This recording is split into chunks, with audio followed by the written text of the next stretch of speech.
To you here on 93.5 and 107.5 The Fan. Jimmy Cook and James Boyd. Eddie Garrison back in the DriveHugo.com studios. We are live from the Fan on the Back Nine Golf and Entertainment Center at the Fan on the Back Nine Golf Outing presented by Franciscan Health. The event running from now, actually started at 10 a.m. until 4:30, and of course continues well into the late afternoon when the ride with JMV gets underway from 3 till 6. From now, it's us, noon until 3 here on the Fan Midday Show. Final Colts camp practice out at Grand Park wrapped up yesterday. James, you were out on scene. We dissected a ton what we saw from night one of Colts camp.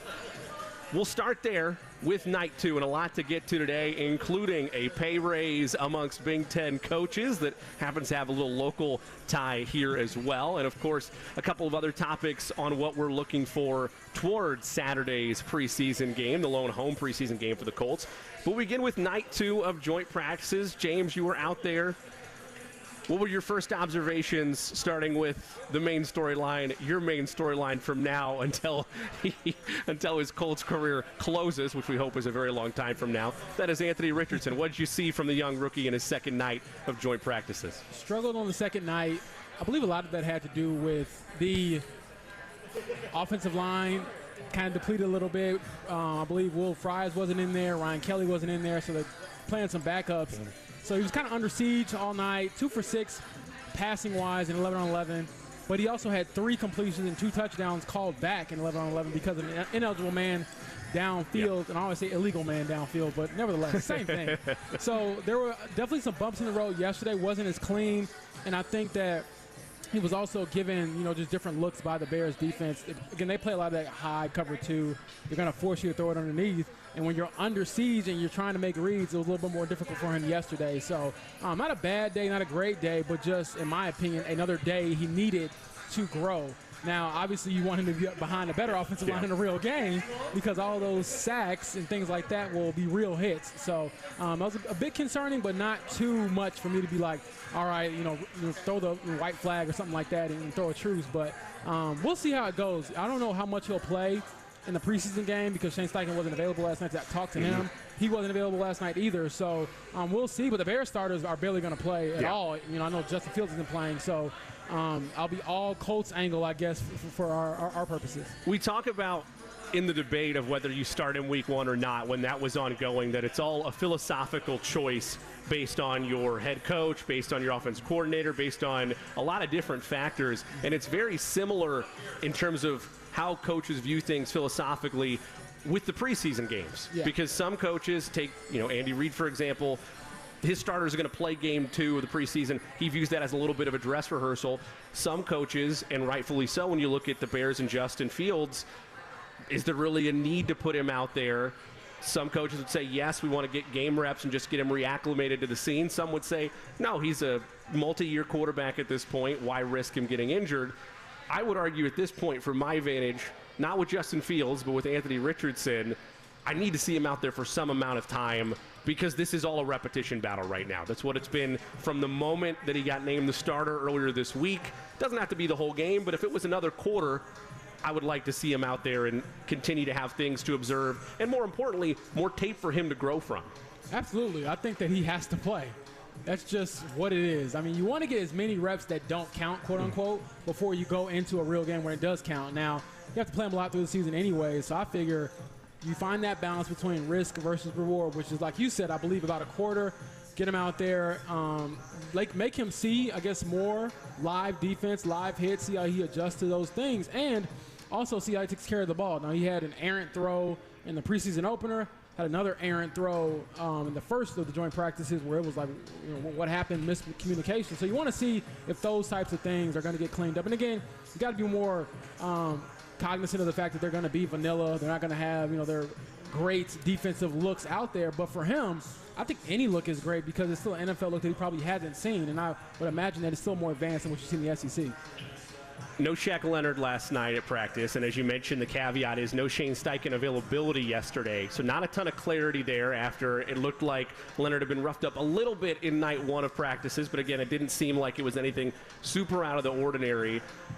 As a Colts fan, if you're sitting there hearing that, even if he's had, which is 12 of 13 appearances in training camp, massive step forwards from where we were a year ago. There's a lot to be happy with and a lot to be optimistic in terms of his availability going into the season opener. I know we're still a couple weeks away from that. Should there be any caution or worry if you're a Colts fan? Or is it just, hey, this happens sometimes. We'd like to have the Shane Steichen availability, but eventually we're going to get clarity for what, if anything, the one missed practice by Shaq Leonard was. Yeah, you definitely want clarity just because we know his injury history. We know what he's been through. So anytime he misses any time, your eyebrows raise up. Now, I will say that although he wasn't available for the team yesterday in practice, he did come out after a while. He looked to be in good spirits. It didn't look like he was sullen or had that look on his face like, oh my gosh, my season's over or something like that. It didn't look catastrophic, but again, it is concerning. And in my opinion, if he has, tweaked anything, don't play him in that preseason game because it's just not worth it. You want to make sure that he's 100% ready to go. I believe now 23 days before the season opener. So, Shaq, obviously a lot of people are rooting for him to get back healthy, and you don't want to rush that process, but you also have to at some point provide some transparency on it too. So we'll get some answers tomorrow night at Lucas Oil Stadium about him and others, because we know how much he means to his defense and how much they've missed him the last few, I would say, years. A year and a half basically. I want to stick with the offense for just a second, and we're going to get into this with Kevin Bowen a little bit later today. Jimmy Cook, James Boyd for the Fan Midday Show at the Back Nine Golf and Entertainment Center as the Fan takes over here. A spectacular event. Looking forward to all of the day's festivities. That'll, again, be capped off with a live broadcast for the Ride with JMV from 3 till 6. But I want to stick with the offense from Colts camp for just a second. We mentioned this offensive line, and we keep harping on the challenge that Tony Sperano Jr. has had in front of him all offseason of trying to bring this offensive line back to the standards they were a couple of years ago. From your vantage point, and I know Kevin's going to dive deeper into this when we talk to him, but how much of that is the adjustment of a different style of quarterback in Anthony Richardson, and knowing that for a lot of those ineligible man downfield situations, it's zone read misses or it's RPO misses? How much of an adjustment period do you anticipate? It's good to get these out of the way, of course, in training camp, in preseason, but how big of an adjustment is that going to be for this O-line? I do think it is a factor. Ryan Kelly kind of talked about it last night, but it's something that you're not used to. I mean, Peyton Manning, love the guy. He was not a dual threat, quarterback. Andrew Luck kind of was, but even then, he's not what Anthony Richardson brings just as far as the volume. Matt Ryan certainly wasn't. No, not at all. Although I will say he was definitely rolling in Vegas last year. He was. He had like that 30-yard run, which was incredible. But again, with Anthony Richardson, a lot of it is just the volume of plays. When you go into a game and you're probably going to have maybe one or two QB runs or something, it's a little bit different than one or two every single series where he's always in a read option position or an RPO position or a play action position. He's always on the move. So I think a lot of that will get cleaned up. I mean, it has to get cleaned up, obviously, for you to continue to have success, because like I said, you had success with the plays itself, then they get called back. So you don't want, it doesn't matter again in a joint practice in August, but, come September and on, you want to make sure that when you're putting points on the board, they're not getting called back because you went too far downfield on something that doesn't even affect the play. Right. That's the thing about the penalty that also is kind of not annoying, but I get why it's called.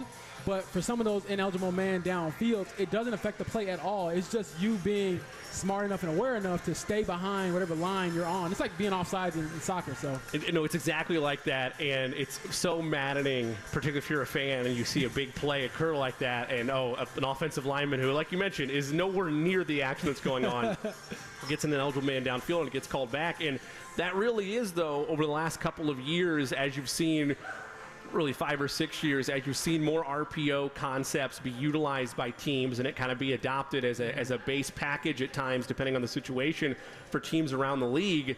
That is the point of emphasis. That is the point of emphasis from officiating crews, is making sure there's no ineligible man downfield, because I don't have the data in front of me to say it's one of the most flagged plays in the league. I don't know if I'd go that far, but it is a point of emphasis where that's all it takes to mess up what is a well-designed right formation against formation play call, is having an offensive lineman not being in a situational spot that he's supposed to be. Yeah, it's deflating. I believe yesterday Anthony Richardson hit Pittman in the end zone for a touchdown, and I can see on your face the pain on your face right now. But, that's a play where, I think Pittman's fired up. AR was obviously fired up as well. He did like the little finger gun, like, I got you. And then it's like the defense gets to just troll you like, no, we got you because, your guy messed you up. So that's the deflating part of this, and I think that's why it's so important to get these sort of kinks ironed out, because to me, a lot of this is just so new for everyone. We talk about Anthony Richardson so much, and rightfully so, but as much as he's learning, they're learning how to play with a player like him, and that's what makes him so unique and so special for this Colts franchise, is because, you'll see it in a story later today on The Athletic or early tomorrow morning, but talking to Rick Venturi yesterday, followed him around. Love talking to him because he always has the colorful, analyst perspective, coach perspective. But he's, this is a guy who's been around the game for, 50 years. And he's like, I've rarely seen a guy like Anthony Richardson and what he brings to the football field. So even, for a guy who's 77, there's that excitement because it's something new that he hasn't experienced yet. And that's, at the very least, substance only get you so far, but that's something that at least gets you a little bit excited and get you ready to rock and roll for what the Colts season could be. Exactly. If someone that, it's the same thing with Mike Chappell. Whenever Chappie is excited about it, it's like these are two gentlemen that have seen about all you could want to see on a foot. It doesn't mean that it's going to lead to success, but the fact that they're intrigued, they're excited, should at least have your baseline of excitement on par as well. Absolutely. Anthony Richardson is an alien, so that's the difference. You've probably seen, I'm sure he's seen a lot of great athletes in his lifetime. And I can't say, Anthony Richardson is the best or whatever, but I would say he's in that conversation just because of the raw talent. But I talked to him earlier this week about that, and I'm glad I finally got to ask him that question of how do you balance it when people say how talented you are and they might forget that you work extremely hard to get to, be a top 5 pick, a number 4 pick, face of the franchise. And he said it, I was born with a lot of gifts. And I like that he even not admits it, but acknowledges it. Because some players are like, hey, I worked harder than everybody else. That's why I'm here. It's like, yeah, a lot of people worked extremely hard, but they also weren't born, as a guy who's 250, runs a 4.3 40 at 6'5" or 6'4". So he acknowledges that, but he also mentioned that I really, really work hard at my craft. So I'm excited to see how he continues to grow and elevate because of how, humble he is. He's easy to root for from a writer perspective, fan perspective, human perspective, but also, we'll see how it all kind of plays out because of, we know as great as he is, all the autographs he signs, you're going to get judged by what you do on Sundays. You were there for both joint practices, so you can give me the observation and the full report on this. It wasn't big enough to reach Sports Center, so clearly it must not have been that much drama-filled, but anytime you have two teams come together, you expect chippiness, you expect a little bit of disgruntlement between both opposing teams, and we did have a little bit of that last night. Oh, yes. First of all, on Wednesday night, the amount of curse words I heard from both sides during these special teams drills, I'm like, Lord have mercy, where is the soap? Wash your mouth out. And then also last night, I think, again, that second day of joint practice usually gets chippy, but it was about 4 scrums. And I say scrums because everyone always says this on social media. It was a fight. You see this huge fight? No. It was a bunch of men saying, like, yo, mama, and yo, mama, pretty much. Sure. And just having testosterone be a little bit too high. A lot of barking, not a lot of biting. Exactly. And they know that. Who wants to fight a guy in pads and a helmet? Not exactly the most ideal thing. So there were no punches thrown. There were a few, squabbles here or there. But I think for the most part, they had a successful practice. Ended a little bit early. Maybe about 30 minutes early because of, I can think, how contentious it had gotten. But that just lets you know that they're tired of looking at, the same guys every day are going through these controlled environments. They want to go out there, like I said, on Sundays and actually play the game. So, for the Colts perspective, you had some injuries, obviously, but you're probably happy that, your main guys being, number one, Anthony Richardson, made it out healthy. I need to see continued bounce back, continued growth, and I know it's asking a lot from inside that running back room, and it's asking a lot, especially without Jonathan Taylor to this point. Again, no word or official update for when his availability is going to be there or when we will see him back suited up and ready to go and practice with the team. I still stand by that with where the financial penalties could be and the different options that he has, all of them, at least from his perspective, are probably bad options, not getting the resolution he wants, which is either a trade or a contract extension. Right. But I still stand by. I think he's going to be out there week 1. It was a struggle night 1 with joint practices with this running back room in the limited action that they were able to see. Any bright spots, even if we're just grasping for straws in terms of a bounce back in night 2, or about the same in terms of them just trying to figure things out? Yeah, they're about the same. I mean, there's no one that's going to give you that JT effect, obviously. You want to see hopefully some, running back committee type of success. But I wasn't seeing much of it last night. Now, granted, I will admit I was with Rick Venturi kind of shadowing him the entire time, so I wasn't really 100% locked in on the running backs. But obviously I would have noticed if there was a big chunk play or a few big chunk plays. That just never really happened.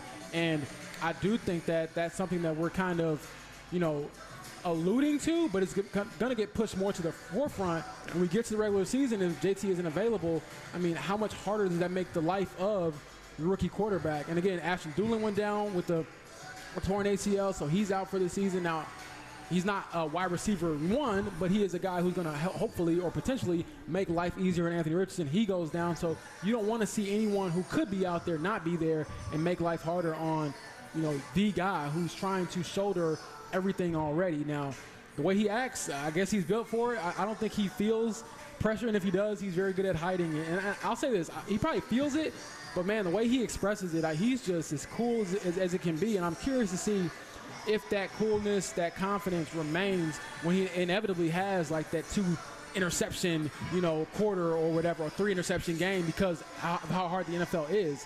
So we'll see how that goes. But I do think that a running back, a very good one, and Jonathan Taylor would really help him. That was his 5th practice where he wasn't there. Now, he's missed all of them, obviously, but that was the 5th one where he wasn't there. And it is a personal matter, so I'll feel for him in that regard and definitely, pray for his family if it's something along those lines. And we'll just have to wait again and see how all that plays out and see what kind, if any, other details do unfold. We talked about that yesterday. I mean, whenever you phrase personal matter on there, you just want to be careful because you don't know. It very well could be something serious, and we hope that it's not, and whatever it is, that JT and his family are doing okay.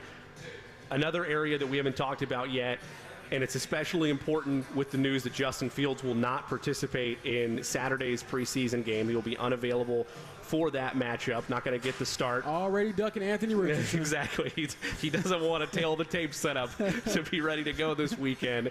And that's not a massive surprise. Again, we talked about it. Some coaches put so much emphasis on joint practices they don't feel the need to risk injury for key starting players in preseason games now. So all we can do is go off of what was seen at joint practices. A very rough go of it for the defense night 1, particularly in the red zone. I think our own Kevin Bowen clocked it at about 8 for 8 for Justin Fields in the red zone on Wednesday night. Last night, though, no such luck for Fields. A great bounce back across the board for this Colts defense. In particular, a nice play from Nick Cross to get a pass tip in the air and an E.J. Speed interception. That has to feel good for this defensive unit and for Gus Bradley, given that you're going to still get reps on Saturday, but it's not going to be against all the ones like you saw in joint practices. Exactly, and I do want to throw out there that after the interception, Anthony Richardson was one of the biggest cheerleaders on the side, and I was like, that has to just irk the soul of the opponent seeing, because I saw the pick, and then you see Anthony Richardson, all you see is just hair just go straight up in the air because he's jumping, 40 feet in the air while he's celebrating. And I thought that Nick Cross had a really good training camp here. Obviously, they'll finish up this upcoming week in Philadelphia, but for the practices that I saw in Indianapolis, not Indianapolis, but Westfield, Grant Park, Nick Cross really looked good and looked more comfortable.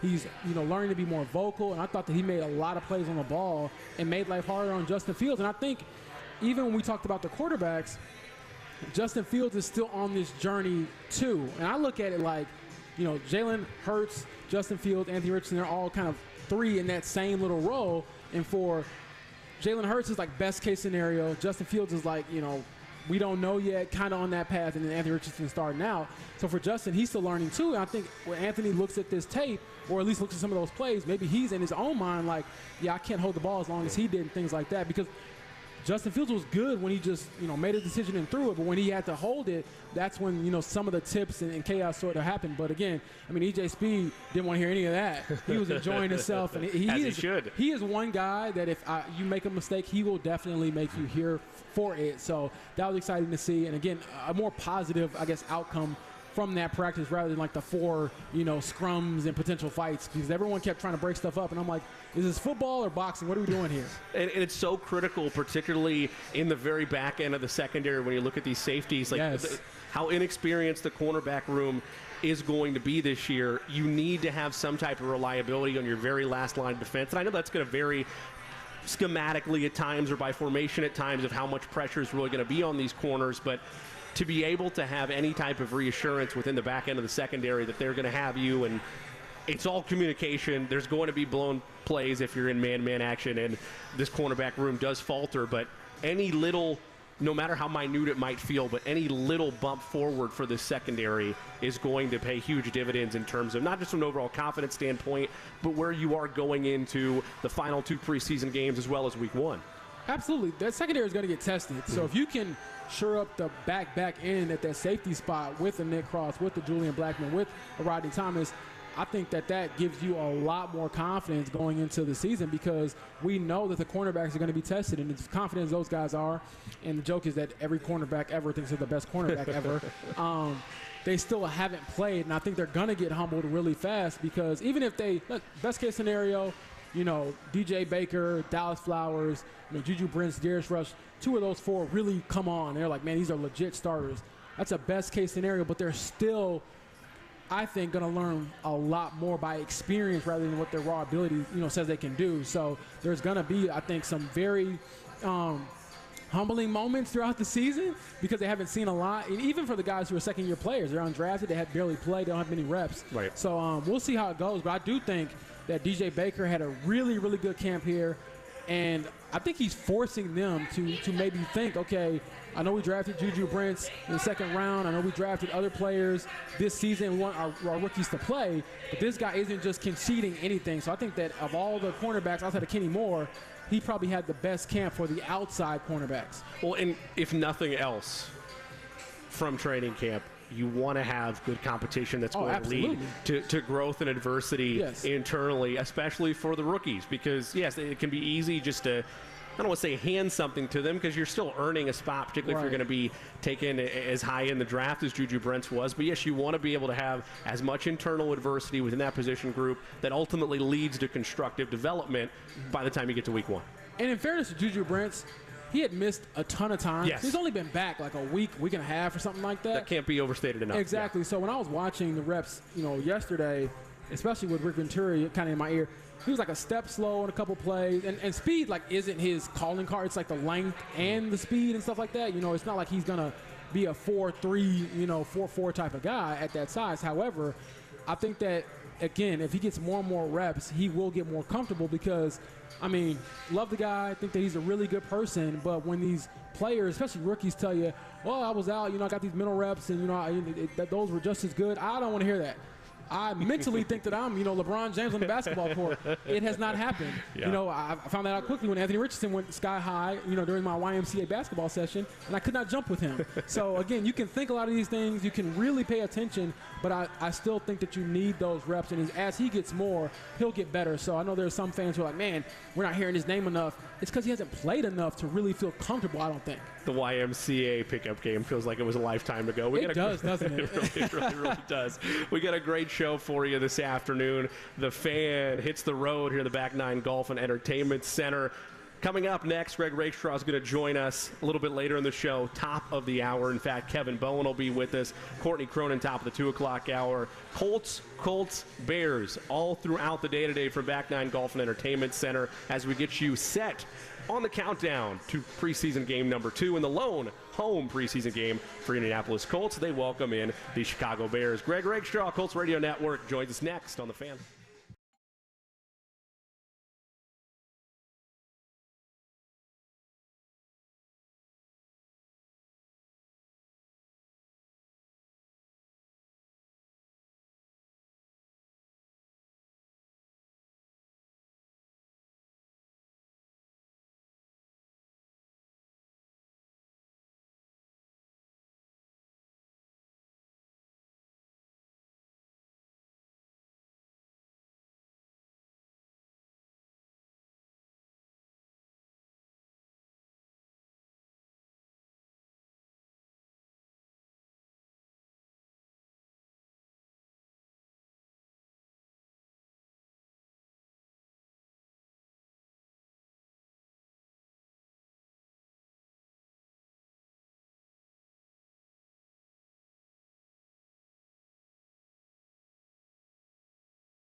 107.5 The Fan. To say it's a party would be an understatement here at the Back Nine Golf and Entertainment Center as the Fan on the Back Nine Golf outing continues. Jimmy Cook, James Boyd here on the third floor of the Back Nine. In case you are listening live to us here within the Back Nine, just a reminder, plenty of prize packages galore that you can bid on, a part of the silent auction taking place today. James, I was skimming through some of it yesterday during the show. You think of any great sporting event here in the state of Indiana, there's a VIP package you could be a part of. Just a couple of steps to our left here at the Back Nine Golf Entertainment Center. I'm talking Colts VIP packages, Pacers VIP packages, and an IMS VIP package that pretty much covers the entire month of May. Wait, so there's no Jimmy Cook VIP package? There's no Jimmy Cook do VIP. I have that right now? You do. You're getting it. You're getting the full-fledged experience. Speaking of a VIP experience, it's always a VIP experience when we have our next guest on the show, and that is, of course, the man himself, Greg Rakestraw. You know him on the Colts Radio Network, as well as the Vice President of ISC Sports Network, voice of the Indy 11, and so much more. High School Friday Night begins for Rake here in a couple hours from now. We'll get to that a little bit later. We'll start Colts first. Rake, first off, how you doing on a Friday? And second off, takeaways from joint practices, my friend. Takeaways from joint practices is, again, the obvious thing sticks out as an injury. And that's not just because of joint practices. That's just because of it's a timeline. If somebody's going to get hurt during the course of training camp, you are not going to go through training camp without losing somebody to injury that is of value to you. And so sad to see Ashton Doolin go. Sorry that, it looks like maybe some offensive line issues could play havoc in terms of Anthony Richardson getting reps or not getting reps in tomorrow night's game with a couple of guys. Additionally, to Braden Smith being banged up along the offensive line. But the fact that the Colts were simply a little more competitive, and I realize the Bears aren't exactly a high bar at this point, but there were some telltale signs last year that, hey, the Colts are starting to kind of hang with the Lions. This may not be the team that we had anticipated. You didn't see that the last couple of days. So big picture, I think that's the best news for the Colts. I think one of the things I always like to talk to you about, Greg, is what you see from the youth of that team. You've been around football for a long time. So what do you think of the youth of the defensive backs in particular, and maybe your impressions of what they're going to be in store for when the season starts? From the defensive backfield for the Colts, that is obviously when you have a quarterback derby, which has now been settled, and now have a new quarterback period, all of your attention goes to them. Then when you have a player like Shaquille Leonard, who has been so impaired by injuries the last couple of years, all your attention goes to him. Then you have Jonathan Taylor's situation. So in other words, the things that we would normally look for in a training camp, we really haven't that much in terms of, hey, what's a position that's a big question mark? Well, clearly it's the defensive backfield. Or, hey, who is that player that has kind of popped in camp? Who is the guy that nobody's talking about is going to make the roster? If you asked me to say who that guy was, Saguna Luby is the guy that I would point to that just seems to be where the football is at, as he had 6 tackles in the game against Buffalo on Saturday. I have been pleasantly surprised by what I have seen from the defensive backfield so far because they are so stinking young. What caught my attention, JB, when I was out there with you Tuesday morning, it was the fact that Darrell Baker's getting the starting reps right now at a corner over Juju Brents, your second-round pick. Now, obviously, Juju missed a couple of weeks in terms of training camp, and maybe he wrestles that job away at some point in time over the next couple of weeks or at some point in time during the season. But in the limited amount of reps that we have seen from the defensive backfield, they have not looked overwhelmed, which is a good problem to have. And now that you get guys like Thomas and Blackman back in practice this week, maybe, just maybe, what is the area of concern along that defense, maybe they're a little further along than we gave them credit for going into training camp.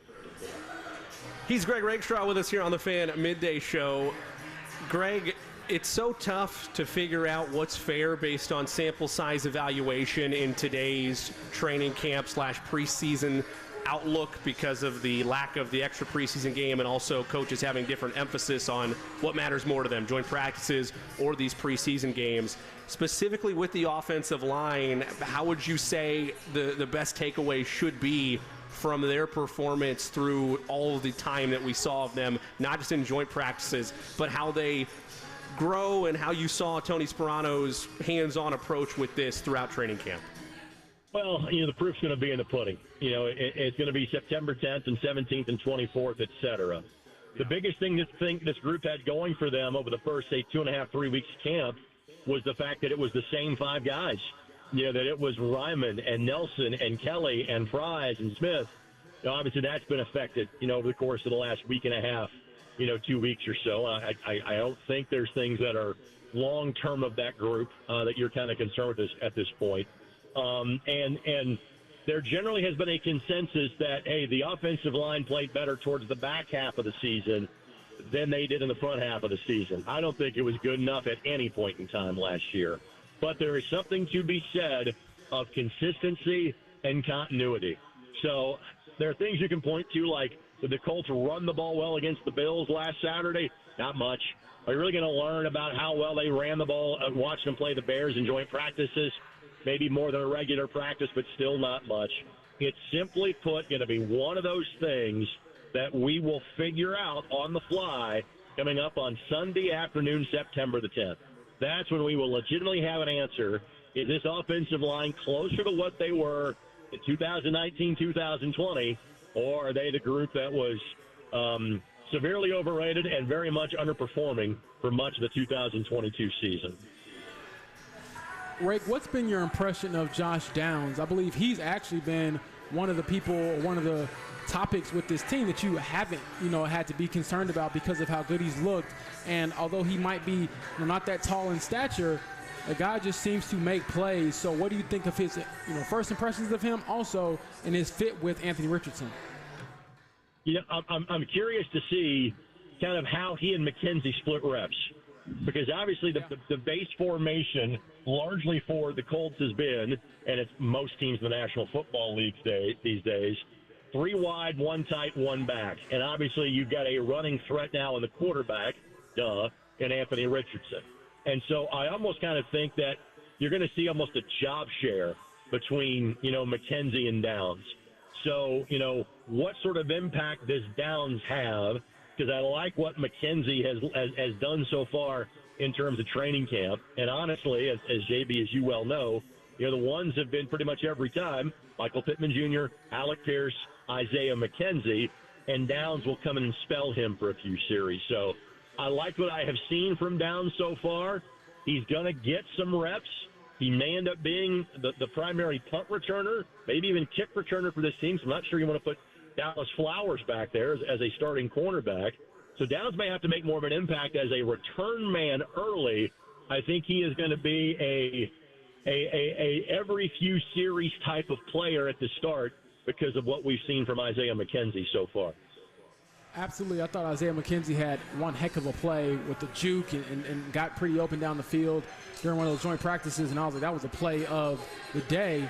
But with Josh Downs, I also want to know, just getting to know him at least a little bit and seeing the way he carries himself, how much do you think that confidence, just helps the group when you have a guy who doesn't doubt himself at all, at least when I've talked to him? That's the wide receiver position, isn't it? That's the confidence that every guy seemingly has to have, in the National Football League. So let's face it, timing is a big part of life, all right? And even on the job, if you're coming at the same time as the new boss, that's usually a good thing for you because there's going to be that immediate connection that is there. So the fact that he and Anthony are going to be rookies together, you hope that is a long-term connection. I think Downs is a guy that will be an impact player immediately. Is he going to be a star in the National Football League? I don't know. I'm not saying he's not. I don't know that at this point. But is he a guy that needs to be an impact player for this football team in 2023? I absolutely think that's the case. He's Greg Rakeshaw with us here on the Fan Midday Show. Rake, James had brought this up earlier, but he had mentioned, and I don't blame him, anytime you're out at Colts camp, you should most definitely do this, is try to pen the mind whenever you can of Coach Rick Venturi. You and Matt Taylor both have the opportunity to be able to work with him in a multitude of different facets yourself with the preseason coverage. What has been the reaction from both of you in the booth with seeing the step-by-step process? Again, I'm not trying to put the cart before the horse, Rake, but just of the opportunity that's in front of Anthony Richardson. I mean, we saw both the good and the bad, last Saturday in the game against Buffalo. And so, the throw that was the interception, immediately Isaiah McKenzie said, hey, that's my fault. I know Reggie was getting into Isaiah over on the sideline. Even if Isaiah ran the wrong route, that's probably a ball that Anthony will know, hey, let me get rid of that one going forward. Let me chuck that into section 116. I try to force it and make a play. But for all of the other things that Anthony did, to me it was the throw to Granson because the linebacker is there. And I have forgotten which Buffalo Bills linebacker was this point. But his hand is seemingly an inch away from the football. And by the time he reacted, Richardson threw such a fastball that ball was by him. And I think that's what you see in so many rookie quarterbacks. Like, you see flashes. And I think that's especially going to be the case with Anthony Richardson this year because he is simply so young, both in terms of actual age, but so green in terms of experience. Because let's face it, the athleticism package is there. That is obvious, okay? The intangible package seems to be there. And when you have that, you go, this kid's going to be a surefire winner. We don't know that because of his lack of experience. I thought for all the reasons to trot him out in week number 1, knowing seemingly the one thing he's missing is experience. How do you get him experience? You play him. And so going into this season, I thought the training camp, was all about if he doesn't look overwhelmed, he's your starting quarterback. That's why I was surprised but not surprised that Shane made that announcement on Tuesday morning. It was, hey, this is clearly the direction this is going. Let's get him all the reps with the ones right now. A month out, this is going to be the guy. So are there going to be mistakes? Absolutely. Are there going to be jaw-dropping moments? Absolutely. We saw both of those in the combination of 3 series last Saturday up in Buffalo. I think the kid can play. He's going to make mistakes, but the best way for him to figure it out is to learn on the job, and that's what the Colts have set him up to do starting on September the 10th.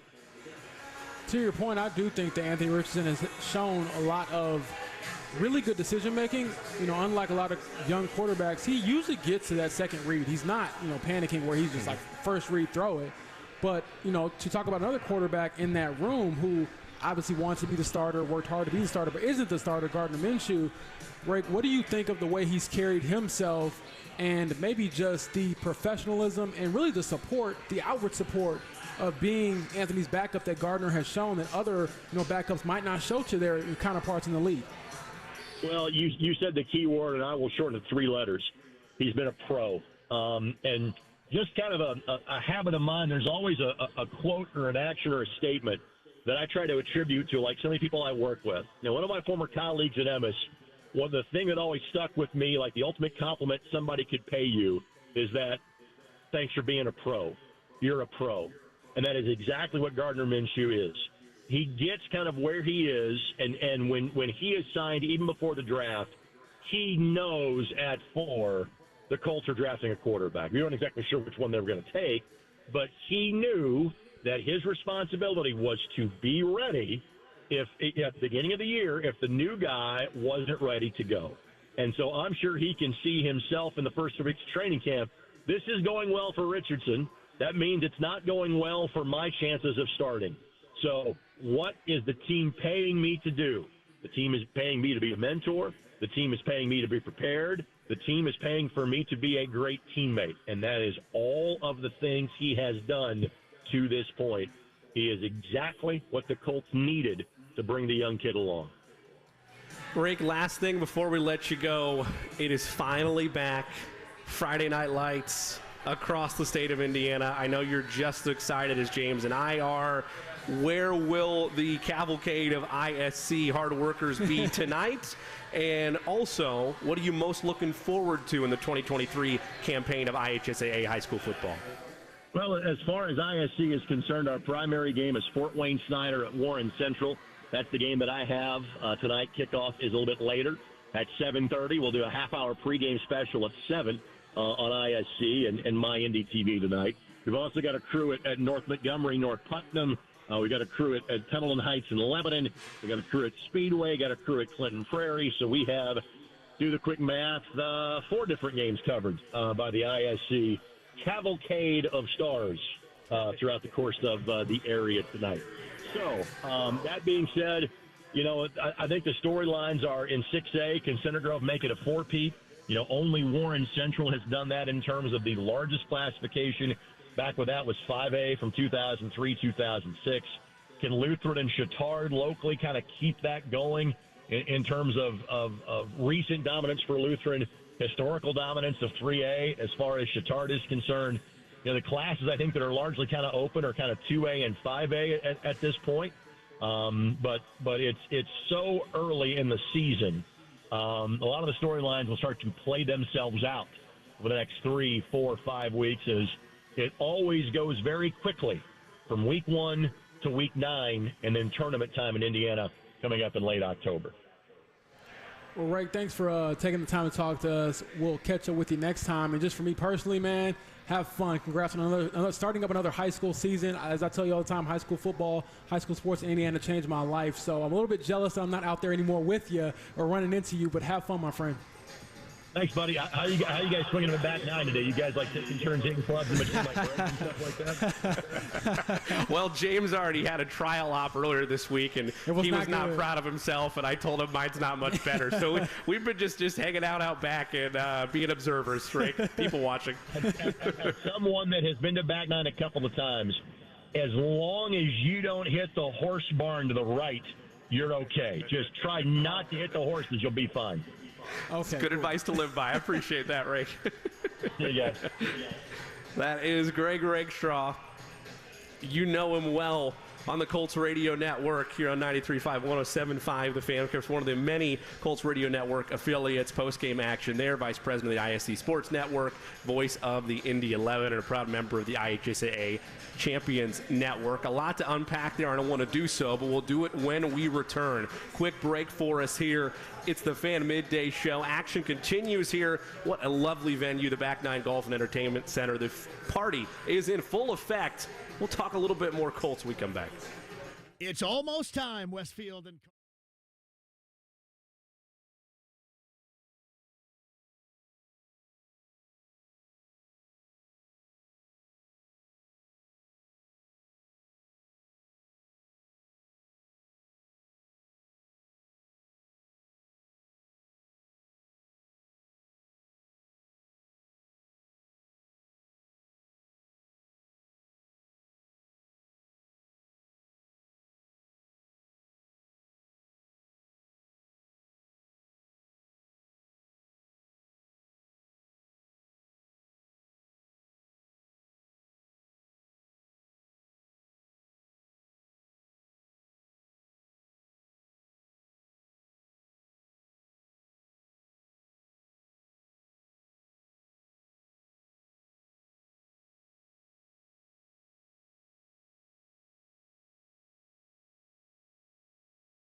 The Fan.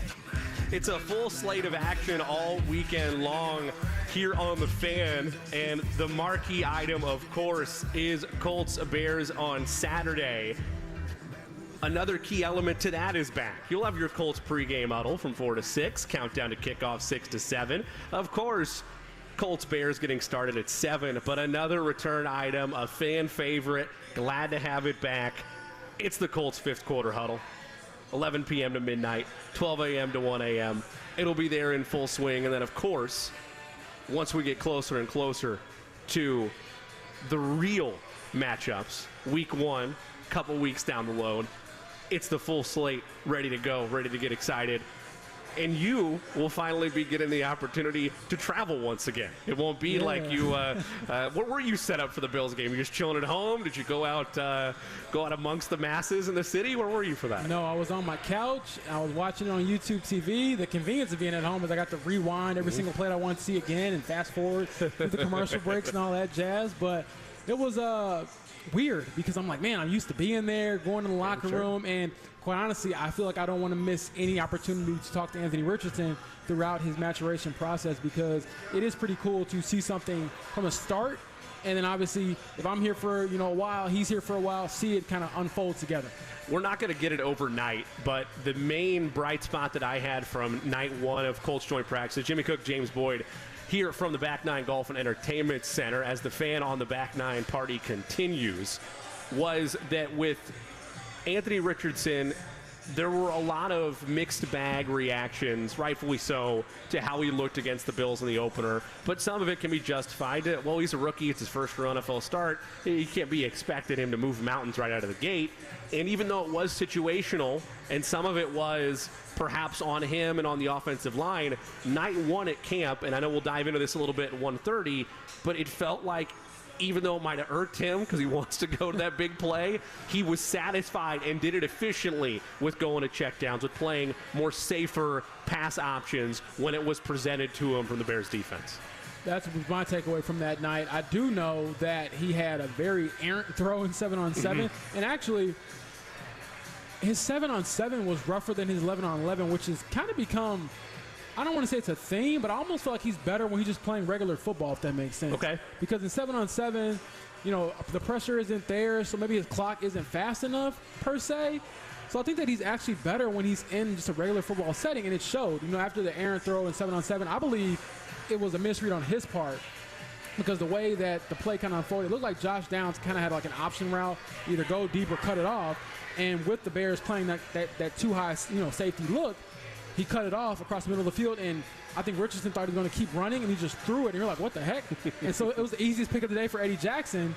But in 11-on-11, he bounced back similar to how he did in that preseason opener, where he didn't have a lot of those, I would say ill-advised throws. It was very just, we'll take what we give you, I'll make you pay. And again, to be good in this league, you have to be able to win in multiple ways. Now, you can't be able to win just on goal balls, just on throwing it deep. You have to be able to win, obviously, if it means dinking and dunking people to death and then opening up a big play later in the game. Now, we saw like a limited series, but I would imagine throughout a game like that, you take what they give you, and then Shane Steichen can, get in your ear and say, hey, here's our shot here, and then you go for it. So I thought that his performance Wednesday night was really good, really mature. And then, again, Thursday, it was a lot of the similar things. It's just that he was dealing with a lot of pressure because of the offensive line issues.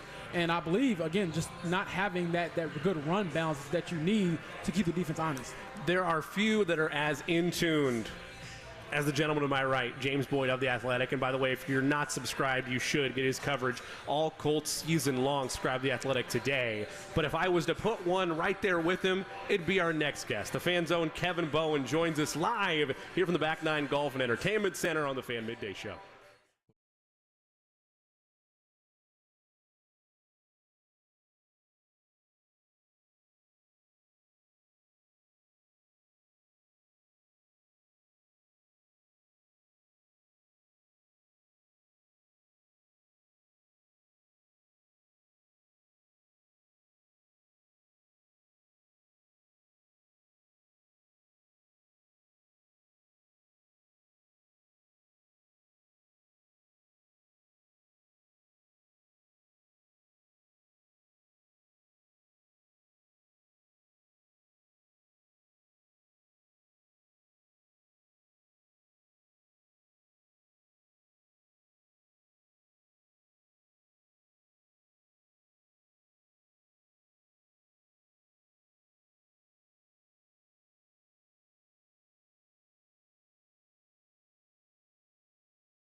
The Fan. Welcome back, Back Nine Golf and Entertainment Center for the Fan on the Back Nine. Jimmy Cook, James Boyd for the Fan Midday Show. This just for the YouTube audience. I thought for a second we were just going to treat this like it was just a normal phone call interview, and we were going to have you off to the side because I didn't know if the camera would be able to get the full wide shot. But this is nice. It's got all three of us. Shout out to Nick, doing a great job as always, getting us all squared away. Jimmy Cook, when and where do I get that collared shirt? Because I need that. This collared shirt. Yeah. It was it was one of the, like, with the perks of the job. It was a perks of a little freelance action. I out feel in like Las Vegas. you should be in Abu Dhabi right now for Team USA against Greece. Hey, look. Fran Fraschilla is one thing. James Boyd is right there with me. So, that's what it's often called, though, is the Fran Fraschilla look with the that is a Team nice USA look. polo. You look official. I have one thing I need to get out of the way before we go Colts action. And boy. Eddie told me this in my ear before we went on the air, so I want to preface on the front end. This is by no means a shot at anybody, and it is most certainly not a shot at JMV. I want to get that out of the way right now. JMV's right around the corner. I know he is, so I'm being very careful and kind of quiet here. Would you participate out there if you didn't have your own club? Oh, yeah. Okay. Yeah, no, there's no chance I would ever bring my clubs to a place like okay. No. Because Eddie made it seem No. like you weren't going to participate, and maybe I don't want to misrepresent him because he can't defend himself. Wow, yeah. But he Eddie, made it that's seem a like little- you were a club guy. No, I mean, Only. I have used the same irons I've had since I was a sophomore in high school. So, Okay. I mean, we're approaching 20 years That's on insane. that.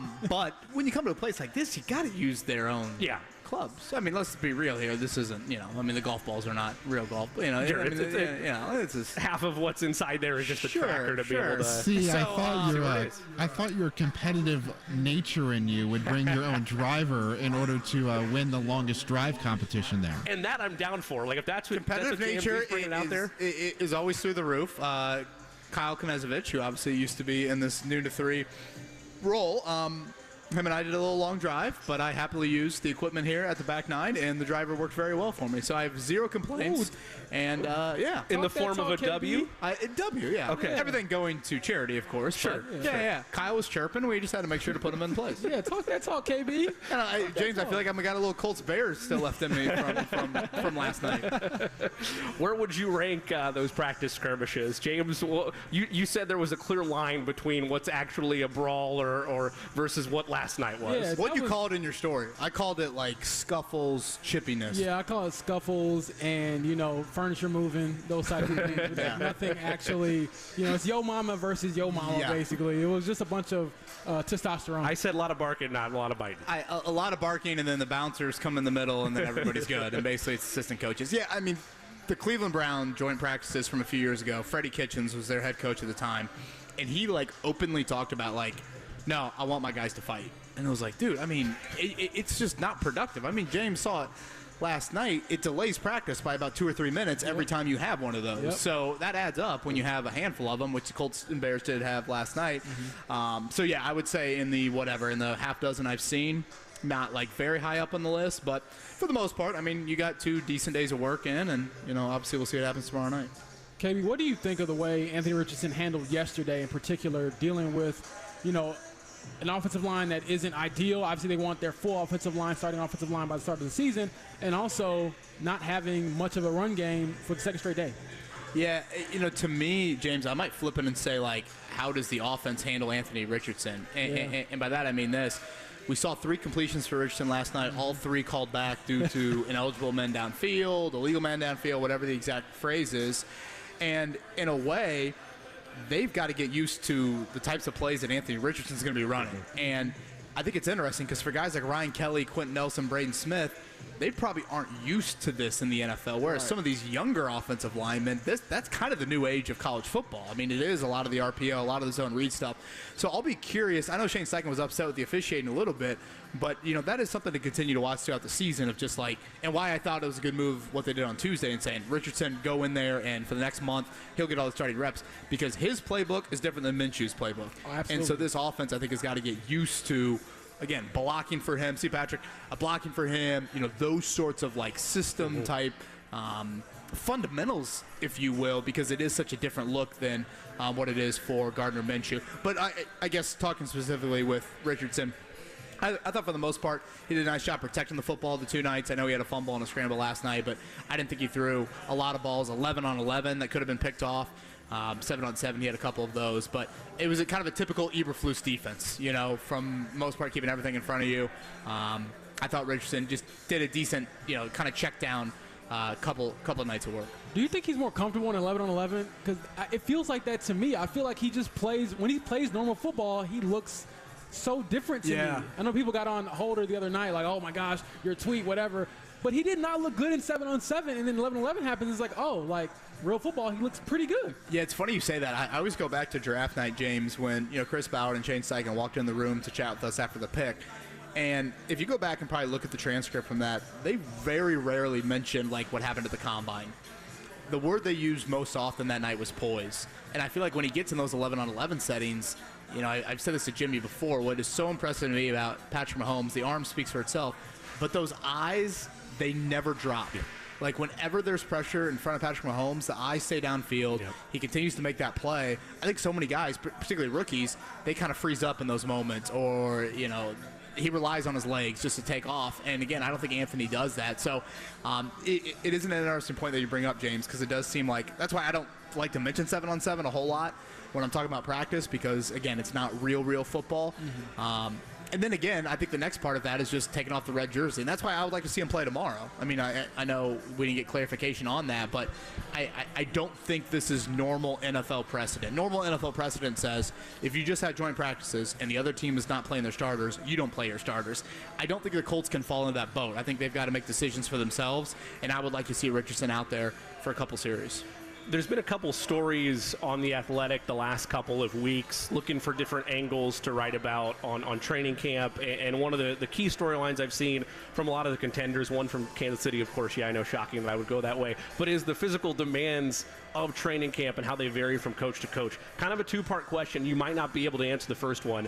Have you asked at all, with Grand Park activities now being a bow put on there last night, have you asked at all the players of if there's any difference to the intensity of what training camp was like under past regimes for those that are still there? I guess the easiest comparison would be Reich to Steichen. And if not, have you noticed a difference now that camp is behind you on the level of demand that was asked of the players by comparison to the last two coaches? Yeah, that's a good question. That's probably something I should ask a few more players on. I would say my own two eyes observation would be a little shorter practices, but I'd say like intensity level is a little bit more there. I would say the thing that I've noticed with Steichen, and honestly we saw this Saturday in Buffalo, they use a lot of tempo. Like Richardson and even Gardner Minshew both, there was a lot of tempo out of huddles, in between plays, and it was surprising to me that they showed that as much as they did Saturday in Buffalo. I thought that'd be one of those wrinkles they'd want to save for the season. So, again, practice times, I mean, there were several practices that were just a couple hours long, a little over an hour. So I think the practice times are shorter. And I think so much of this, Jimmy, has been taken out of the coach's hands and put into the medical staff's hands of, okay, where are all these devices, heart rate, whatever, all these mechanisms that can gauge, player activity and where they're at and when they start to drop off, and make sure if you're only out there for 70 minutes or so, you're getting a good, effective 70 minutes in there. And to me, it kind of makes sense, because when you think about it, you're out there for 70 minutes in the first half, and then you go to halftime and you take a break and you come back out there and do the same thing. So I would say a little bit shorter practices, maybe a little bit quicker pace. Those would be my observations. Physically, though, it's the same song and dance that we've seen for the last few years in the NFL. Guys, I mean, you're not full on tackling. You're not doing any of that. And the Bears, it was the same thing with them last night. So along the lines of the injury front, we know that Jannard Avery, Ashton Doolin going to be out for the season. Those are blows to the depth, obviously. But then we look at some of these guys, all pros, JT, Shaq Leonard. Do you worry at all about Shaq missing his first practice? And then to piggyback off that, JT, fifth straight practice, he just wasn't there. So I guess where you are on those two fronts. Yeah, I guess I'll start with Taylor, James. I mean, I didn't think he'd practice this week. I don't think he'll practice next week. So now that puts you 2 weeks out from the regular season opener. 2 weeks out for a dude that hasn't been on the field in 9 months is majorly concerning, let alone a guy, and James, you were in many of those media scrums last year. Jonathan Taylor, I think there were times where he pulled the reins back on himself late in weeks last season. And now you throw the contract situation on top of that. I wouldn't have said this obviously a month ago, but now I'm like, does he open the season on the PUP list? Does he stay on the PUP list? He's on it now. If he stays on it, he missed the first 4 games. That to me is like a real question. And again, it's shocking to say that in a way, but 2 weeks of practice time, like, that is not a lot. And I get he plays a position that you rotate a lot at, but I just can't say with confidence that he's going to be out there week one. On Leonard's front, I think I've reached a point with him. It's gone from the quantity of the reps to the quality of the reps. Yep. The quantity has been damn impressive. I mean, it was, even if with him missing last night, extremely impressive what he was able to do through those first 12 practices. But now it's, you make $20 million a year. Are you the $20 million a year linebacker? And I know that might sound harsh, but that's the reality of where you're at. And I know you've brought this point up before, James. Leonard's contract, there's an out after this contract, after this season, where the Colts can get rid of him in a much more of a, not a huge financial hit towards the Colts. And again, that's just something you have to live in reality with. So it's a credit to Leonard that he's changed the conversation from will he play to how will he play so early in the month of August. But that's where I'm kind of at with him now.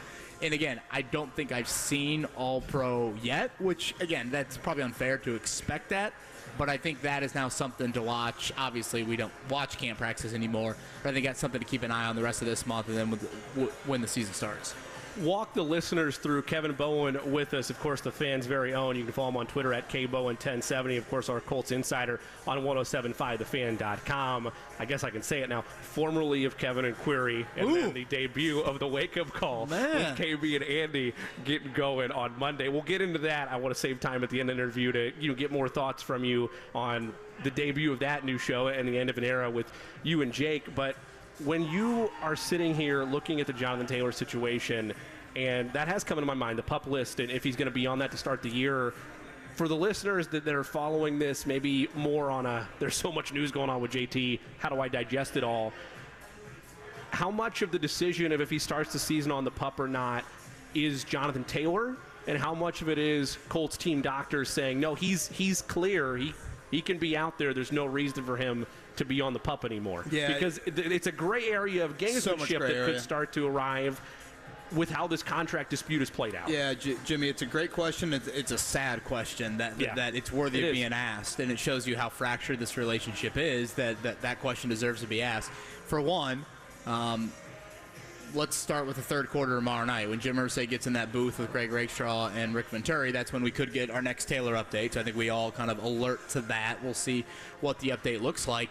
But that is a question that I have for Shane Steichen, and James is probably laughing inside knowing how many Jonathan Taylor questions I've tried to throw at Shane Steichen here the last few weeks. But he wasn't made available last night, and the previous day it was kind of cut a little short. But that, to me, is the next question of, has he been medically cleared? Because has he been medically cleared and is he going to practice, I think are two different questions. Yeah. The medically cleared part is by the team. Is he going to practice is the mutual parties both deciding if he's going to practice. And again, that is, I think, an unfortunate element to where we're at right now with this. It's not a slam dunk that when he will be cleared, he will practice. And he's always struck me as an individual that is just hypersensitive to his body. And I know probably all these guys are to a degree, of course, but when you compare him, I think, to other guys in that locker room, to me, he's one of the more, again, super plugged in, however you want to describe the attention to detail he puts into his body. So that is a question, both of those questions. Has he been medically cleared? Is he going to practice? Those are two different parties probably making the final answer there, but I do think that is very relevant. I'll try to have your back tomorrow night, KB, with the JT question. Because, jokes aside, and I do feel like Shane Steichen is put in an awkward spot, being the one sort of lead guy that has to answer for this every day.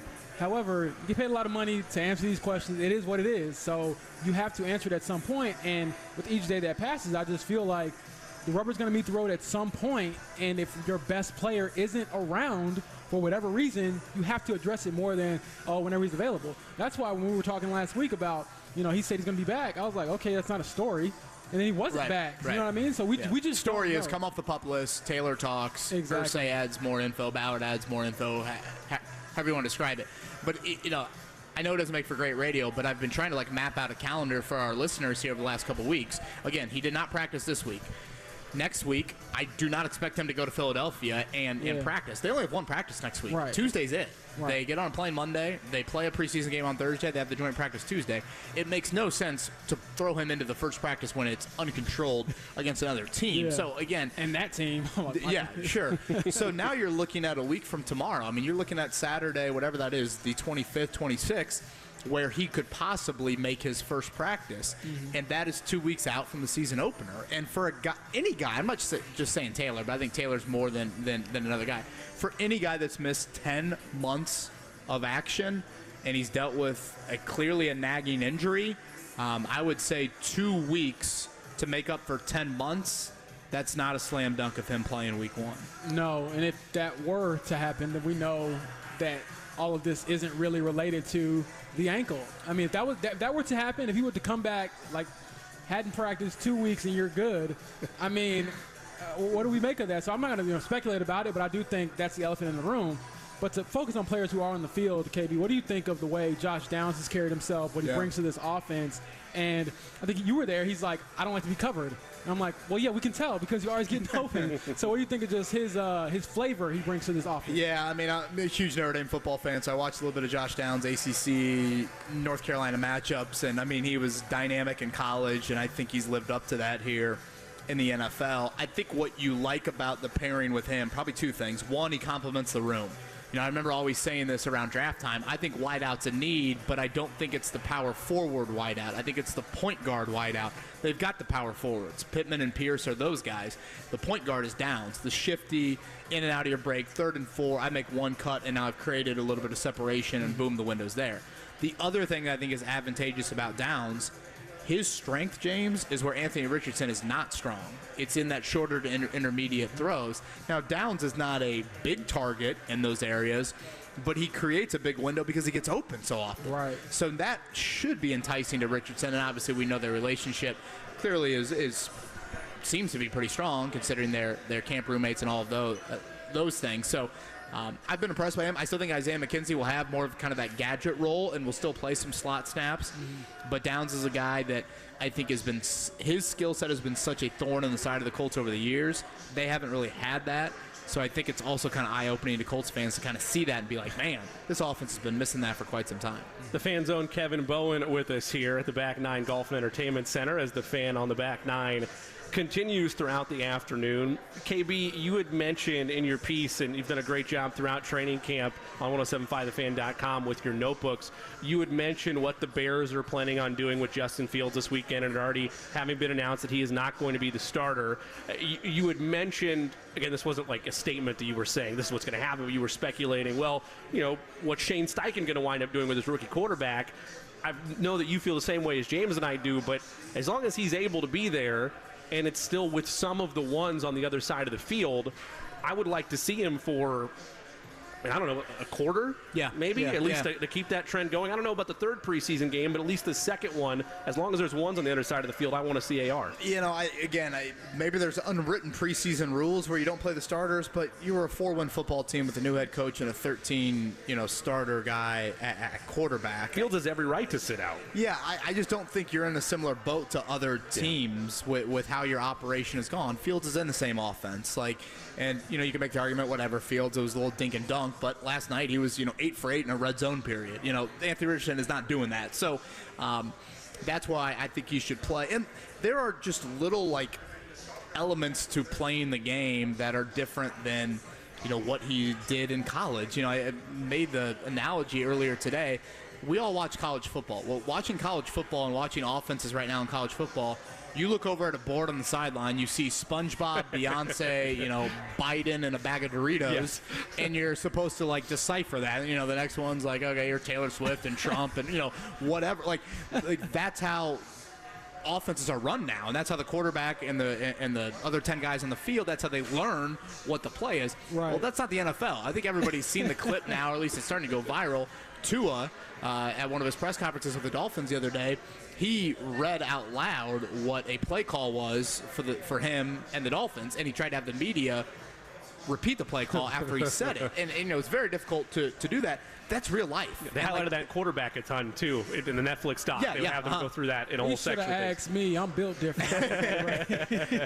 And so I feel like, again, it's opportunities like that to me are so beneficial right now. It's not just the fact that you're playing quarterback and you don't have the red jersey on, but it's him in a huddle, it's him having to call the plays, it's a big play happening, and then let's say he has a 35-yard run, he's out of breath. He's got to come back to the huddle, and he's got to call the play again. You know, it's just those things I think he needs to get used to. And again, you just shed that red jersey. He doesn't strike me as a guy that's going to be a lot different, like just personality when the red jersey's off. Mm-hmm. But we watched him scramble last night. And James, I thought last night might have been one of his more active running nights. It's hard to totally judge what those runs are. Like, would somebody have tackled him? Would he have been as willing to run, or is he running because he does have the red jersey on? So, I think around a quarter. I think the same thing should be there on Thursday night. But it's just weird that the Colts have been so quiet and Shane Steichen was so non-committal on it when he was clearly willing to announce he's the starter. A month before the season starts. Well, KB, you're a baseball guy, so that in mind, what tips do you have for Anthony Richardson to learn how to slide? Because I have not seen – no, he's not going to slide in practice or anything like that. But I don't know if sliding has been put into his mind enough. I'm just curious to know. I'll ask him next time we talk to him. Like, do you know how to slide properly, and how much are they teaching you that? Because one of the things about him and being a great athlete is you have to still know when to – fold them. Sure. When to, when to not take that hit. Yeah. So, third and 3 taking a hit versus first and 10 taking a hit. First quarter versus fourth quarter. Those are all different scenarios. To your point, I have not seen him slide. I didn't see much at Florida either. And I know you weren't on the beat at the time, but that was a huge issue with Andrew Luck. It's that he wouldn't slide, and when he did, it looked like the most awkward thing you could imagine. I mean, I remember at one point, I think the Colts official Twitter account tweeted at the Indianapolis Indians "Hey, could you help our guy out here in sliding?" And I'm thinking, I think they're kind of serious with that statement. And that was something I was talking about earlier today, and I know we're up against it a little bit, but two things I think we're gonna have a ton of gray area with Richardson this year. One is him running. And that can be gray area for any running quarterback. I know Buffalo Bills fans feel it with Josh Allen all the time. There are plays where Buffalo fans look at it and say, Josh Allen running the football is our best play. But again, it's that balance of risking injury, all of those things. So that is obvious gray area. The other gray area, and we saw it last night on a pass attempt to Alec Pierce, James, I think we're going to have issues where the old saying of if you get your hands on it, you got to catch it. I don't think that applies to Anthony Richardson throwing balls because he throws it so darn fast. And there are times where it's like Alec Pierce last night at 6'4", if he's 5'10", he might not even get his hands on that ball. And so, just because he gets his hands on it doesn't mean he should catch that. And that, I think, is going to be an issue for Richardson and just throttling that velocity down when it's needed. And then just us saying, should he have caught that? Are you counting that a drop? Right. Is it, that I think is just another little gray area with this game. Multi-layered question on my end, at least my last question, and then James, if he has one more, then we'll get you out of here. But I had a little prelude to this before you came over, and then my second question of the day was, it's the end of an era of Kevin and Query, and now we're transitioning over on Monday to the wake-up call with KB and Andy. Your memories, emotions of it all, I know it's a quick 2 years, but just what that chapter of your radio career overall was like, what you're most looking forward to with the wake-up call, working with Andy, and obviously Mark coming back along for the ride. And then the most important one that I know you asked Derek Schultz, and this is for both of us, since we're in the company side of things, advice working with Jake. Well, the advice working with Jake is I would say let's go to the bar and let's stay there for about 6 hours so I can empty it all.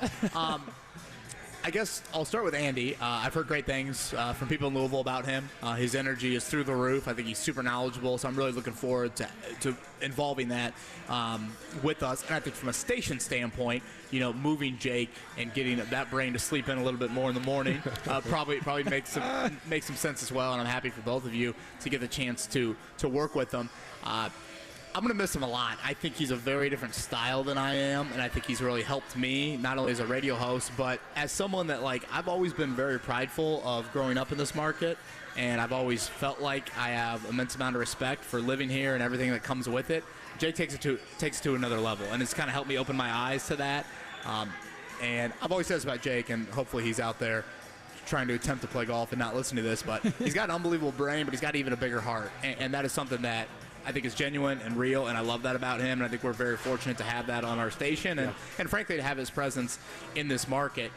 Boy, that is a wild brain, and corralling that for 3 hours and trying to keep that on the tracks. My dad teaches driver's ed. I felt like I was a driver's ed teacher at times with him, but I know. I think it makes a lot of sense. I'm excited for Monday, but I will miss Jake because, again, he is one of a kind, and I do feel like we had a nice balance going. Pop quiz still staying, surely, right? Pop quiz is staying. Okay, good, I believe so, yeah.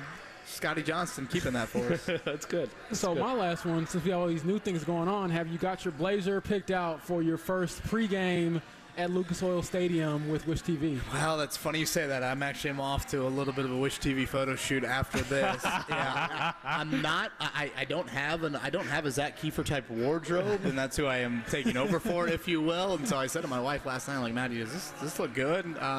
So yeah, I might need to invest in a little bit there, but. Seeing how you took a picture of me when I was wearing a Joel Erickson, what would you call that? A Brewer's beater that I was wearing? Yeah, I guess so, yeah. Yeah, I'll probably look a little different when the first Wish hits. So nothing tomorrow night, thankfully, but when the season gets around on September 10th, we'll have some pregame. We'll have some on Monday evening as well. Can we get a side-by-side? I love the bowling cover photo on Twitter, but can we get a side-by-side of your longtime WTHR or whichever that network hit was that was your profile pic for so long? That was with your first hit. Can we get that side-by-side on the cover photo?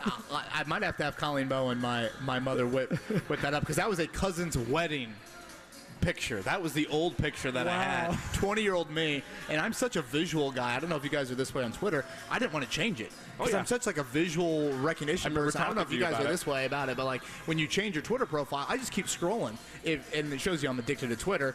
If I'm not checking that, and I'm like, oh yeah, who is this person there? So yeah, for Jimmy Cook, I will get a side by side of that because the hairs have fallen out and they've gotten a little grayer over the years.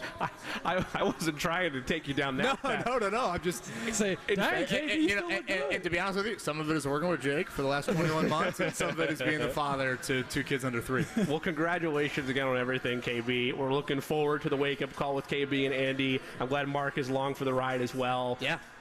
Love seeing your continued growth here at the Fan, and I'm looking forward to this next chapter, my friend. Thanks, boys. I always enjoy these Friday chats. Can't wait to keep them going into football season. Yeah, looking forward to that as well. He's Kevin Bowen, again, the host of the Wake Up Call with KB and Andy. New morning show here on The Fan, and, of course, you can find all of his work on 1075thefan.com. He is the Colts insider for us here on The Fan. And, yeah, I mean, look, it's always good to have those side-by-side age photos. I know we're up against it. We need to take a break, but it's good to show and remember where you've come from to know where you've been, you know? Absolutely. I talk about it all the time. My Twitter bio says Romeoville raised, region made. So got to remember where you come from, what spots believed in you, and obviously continue the journey. We'll take a quick break. When we come back, we'll have more on the Colts as well as a pay raise within the Big Ten, how it impacts IU athletics. That's next on the Fan Midday Show.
7-5, The Fan.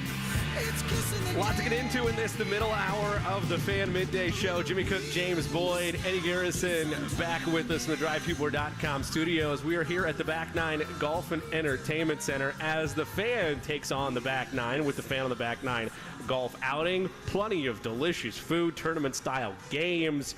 KB is here, Jake's here, JMV is here. As we mentioned, it's all benefiting a great cause, the American Heart Association, in conjunction with Franciscan Health Heart Center. Plenty of great auction items as well if you're here on the third floor of the Back Nine Golf and Entertainment Center. We mentioned it. There is a Moondrops Distillery package. There is Pacers VIP package, Colts VIP package, IMS VIP package, VIP galore, as James joked, though, great VIP experience that we're getting here at the Back Nine Golf and Entertainment Center. I'll keep this one at a palatable level for you because I know it's tough for you to have to acknowledge or fully tip the cap when it's Indiana Hoosiers news as an Illinois alum. But all joking aside, Mike Woodson, a little bit of a pay raise, is the IU men's basketball head coach. He'll get $1 million annual raise after he led the Hoosiers to back-to-back tournament appearances in his first 2 years on the job. I get it if you're a hardcore, diehard IU fan that perhaps you might look at this and say, well, I don't see a new banner hanging up in Assembly Hall. Why are we giving out pay raises right now? But when you look at where the program was during the Archie Miller era and what Mike Woodson has had to do to kind of restabilize the foundation and build things back up for IU athletics and IU basketball as a whole, I have been very happy with what I've seen so far from Mike Woodson. I have no problem if there's a little bit of extra money in the budget. If you want to sprinkle some his way, that's totally fine as long as the recruits keep coming in and you continue to see year after year improvement. This is a big year 3 of the Mike Woodson era. Yeah, absolutely. And I do want to take credit for his raise as an Illinois grad because he got that raise because the clean sweep is no, that and Illinois would not double Trace Jackson Davis. So, he looks like the greatest coach ever because the other coach wouldn't make any adjustments at all. But, I mean, I joke about IU, but I do think that he's good for that program,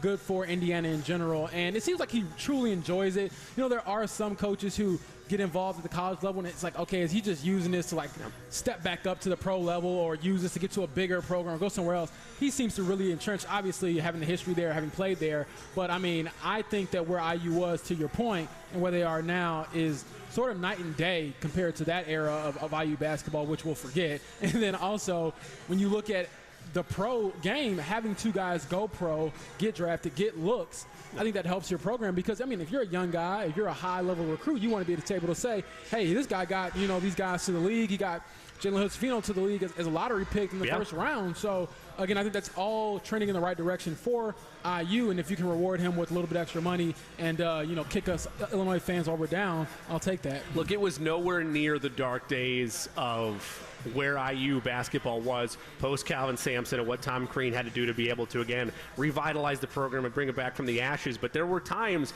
during the Archie Miller era where it was just it was tough to really look forward to the IU season and think, things are going to get better. Like maybe in the honeymoon phase, but it quickly became apparent that this was not going to be the guy for the job. And again, just from my standpoint as an alum and being a strong-time fan of IU basketball, I like the idea of them returning to the roots of somebody that understands the program, that understands what IU basketball is all about. And those are words on a press conference statement when you welcome in the coach. It's another thing to start to get results, and it's not the level of championship pedigree of yesteryear, right, but it is at least a light at the end of the tunnel of, okay, I see what's being developed, I see what they're building. But again, year 3, expectations continue to rise. You had a clean sweep of Purdue last year. That's something that, again, IU fans love to see. You love to have clean sweeps of your rivals. You love to see dominance in the Big Ten. You would like to see a resurgence back towards claiming a Big Ten regular season title, finally capturing or adding 2 with a Big Ten tournament title, and then seeing a deeper run into March. Those are all reasonable expectations, along with the idea of hanging another banner in Assembly Hall. But the first idea of that is having the right guy and trusting him enough to build what he's done. I'm not going to lower the bar and say that, okay, it's okay, this is the standard now for IU basketball. But I will say there's a level of continuity there that makes me think, you know what, give him $1 million a year, give him a raise, it's fine. I just don't think when you're IU, you can ever really lower your standards to what absolutely can't. They've been. I mean, I joke about it. Oh, you won those banners way back when, but they're still there. Yes. So that's what you're trying to, you're reaching for. So I think with him, again, he's a guy who really loves that program, very invested in that program, and I think they're going to take a step back this season because of the loss of talent, Sure. not necessarily from like the philosophy standpoint. They were very active in the transfer portal, so there's hope that maybe the step back won't be as big as one would think off the board. But yes, going in when you're evaluating stuff preseason, yeah, for sure. Yeah, and I didn't mean that as like a shot. I mean, right. Like just reasonable to think so when you lose 2 players to the NBA. Yeah, I was going to say, when you lose a National Player of the Year contender and a lottery pick, obviously that's going to, move you back a little bit. But I think that what he has there, the foundation he's laid there, is really good for what's going forward. And, I think when you get older, too, you get, like you said, get some of those guys in the transfer portal, get older. The older teams usually win when it comes to March. So I'm excited to see them. And it feels like, as much as we talk about basketball, football season coming up, basketball is right there, too. And I think I'm in heaven when, both overlap. And so my TV's just going all times of the day. You got to have either the multi-screen aspect, or you're a YouTube TV member, so you got to have that multi-screen that they're starting to roll on. Have to have that a part of your day. It is rough sometimes when you're trying to focus on doing your job for the Colts, but there's a game on or something that you really want to see. So I have fallen victim to maybe not always being as timely as I need to be, but turning in my stories. I'm never late on turning in stuff, but yeah, I got to lock in this year to make sure I get my work done while I got the other games going on in the background. Mike Woodson's new salary, again, $4.2 million per year. That announced Friday by IU. It'll make him one of the top 3 highest paid men's basketball coaches in the Big Ten. Tom Izzo, of course, leads the conference, $6.2 million per season off that 5-year contract he reached back in 2022. Coach Woodson well secured with the Hoosiers through 2026-2027 campaign after, again, as we mentioned, 44-26 the past 2 seasons under Coach Woodson and reaching the second round last year before that loss to Miami. Another not angle with college basketball, except for the, pardon the pun, blocking ability of a team on defense. Well, it's tough when you take that away from a defense. It'd be insane, right, to think that you'd make blocking shots illegal? Well, how about this? We'll vent for a second because I know it's your favorite pastime on social media. James finally saw where I was driving this train to. A number of reports saying that among the ongoing changes with Twitter or X or whatever it's called, it is going to be the block button is gone. You're not going to be able to block people. I'll say this, I will never block, my buddy here. But I will say, when it comes to Twitter and all those types of things, I find it hilarious that you won't be able to block people anymore. But to me, that means that I have to pick and choose my spots. You can't engage with everything. But now, instead of graciously blocking you, I have to – it's a part of me, the pettiness in me, that will choose a few just to air out. You know what, I can't block you, but I'm going to show the timeline how ridiculous you're being, and maybe you'll just be shamed into leaving me alone. We'll see. This might be bad radio because I'm whispering, and I worry if it's good enough for the levels back at the station for Eddie, so I'll talk a little bit louder. I think you can still mute them, though, James, so it's not the same as the emphatic block, but that mute button, it's still a powerful tool you can use. I'll take it, for sure. Honestly, it really, on a serious level, it just comes to people that say ridiculous things. I didn't grow up in a household where I got cussed out or anything like that. So when I hear those types of things, I'm like, mute, block, usually block. But whatever happens, I'll promise I'll continue to bring you actual Colts coverage and my thoughts on Game of Thrones and other things like that. Is this going to impact at all your evaluation process when you're printing out stories for Anthony Richardson and assuming he does get action on Saturday, tomorrow, in fact, the lone home game of the Colts preseason schedule? And, of course, you can catch that right here on The Fan all the way from 4 o'clock with the countdown to kickoff and rolling right along until the game coverage at 7. Any hesitation now, knowing that tool might be out of your arsenal if somebody's, just getting on you about the lack of Anthony Richardson footage that you're putting out, or the lack of faith you're putting in the team? Is that block button going to be just a tool that you wish you had back in your utility belt? Nah. I usually don't block people when they ask for those types of content, but I just try to explain to them, and I feel like I explain the same thing over and over again. So in a sense, jokes aside, I'm actually relieved because, like I said last week when we saw the preseason opener, we can all sort of dissect the games now. Of course, I'll see some things in practice and have interviews off to the side and whatever else. No more cries from in-shoot tape. Yeah, exactly.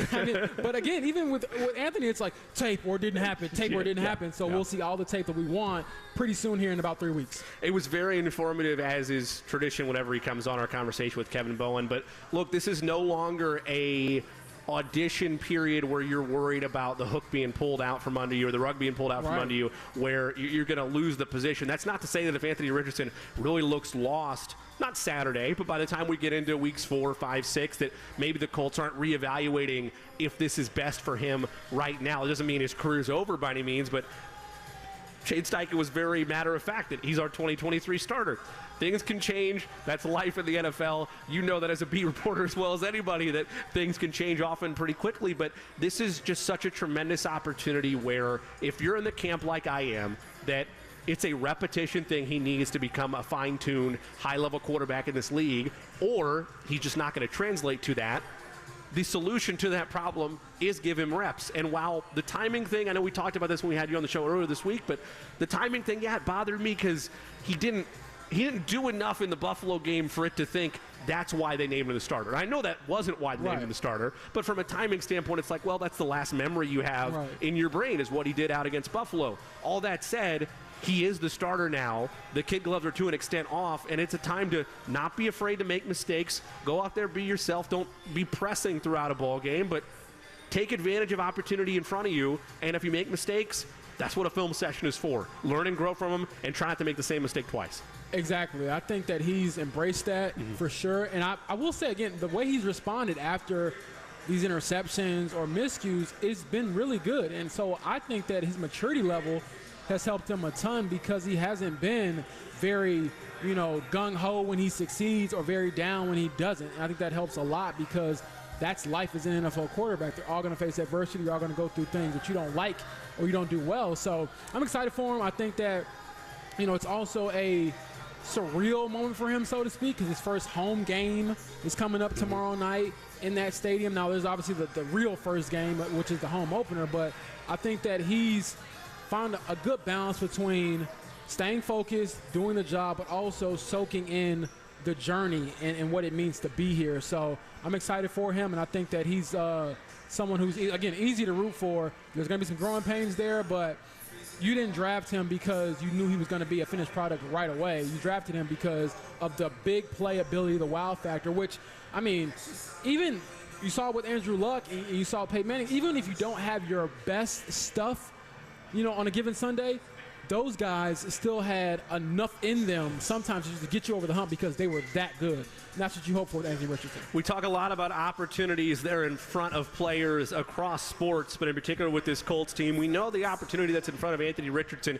James mentioned a position player earlier in the show that also has big opportunities in front of him and appears to be already developing himself as not just a fan favorite, but a favorite of AR. We'll discuss that player and the evaluation that should continue over the final 2 preseason games and that last joint practices against the Eagles when we come back on the Fan Midday Show.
The Fan.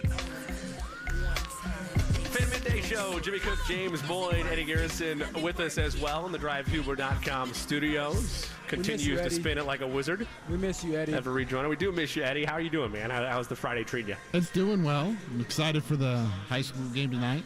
Doing well back here. It's, I was out there earlier before I headed over to the studio. Got to meet, as people know in the YouTube chat, by her name is Gritty, so that was nice to be able to interact with some of our listeners on a daily notice. Yeah, that's half the bonus of being able to be out here, is start to put faces to names and interact with some of the YouTube chat in person. Of course, appreciate all the YouTube chat members being out there today as well. Eddie, I want to give you a quick opportunity. It's not your debut because you were a part of the Fan broadcast last year, but it is your opener for high school football broadcasts taking place tonight. Give us the lowdown. Give us that elevator pitch for why fans should tune in, other than, of course, supporting the Fan and supporting you. Well, it's going to be a semi-state rematch of a year ago between Fort Wayne Carroll and Hamilton Southeastern. A lot of pretty big storylines in this one. Hamilton Southeastern featuring a new quarterback. Carroll of Fort Wayne has a very talented quarterback. He's already got 8 Division I offers as he enters his junior campaign. HSE has 11 players out of the 22 starters that'll be probably playing at the Division I or not the Division II level in the coming years. So it's a lot of talent for both of these teams. It's a rematch, like I said, between last year's 6A semi-state championship game, so it'll be a lot of fun. That is a 7 o'clock start time right here on the Fan with the pregame show, and then 7:30 is kick the at kick. 7:30. There you go. But your Yep. coverage will start at 7, correct? Indeed, Just to make yeah. sure we're all right. It'll be myself and Jim Leisure, and we'll have both head coaches on. We'll have Doug Dinant of Fort Wayne Carroll and Michael Kelly of HSE. That'll be can't miss action. Looking forward to that here on the Fan. And of course, we'll revisit Eddie a little bit later in the show as we get rolling with our bets. But quickly, before we close out the hour, I want to talk more on this at 2:30 because I feel like it's an important aspect that you brought up earlier. It's tough for a rookie wide receiver to be able to make a meaningful impact. Yeah. But so far, it started with, they're working together outside of Colts activities after the draft, and, they're getting chemistry together. This could be a very big piece to this puzzle in terms of easing along the development for whatever happens with Josh Downs.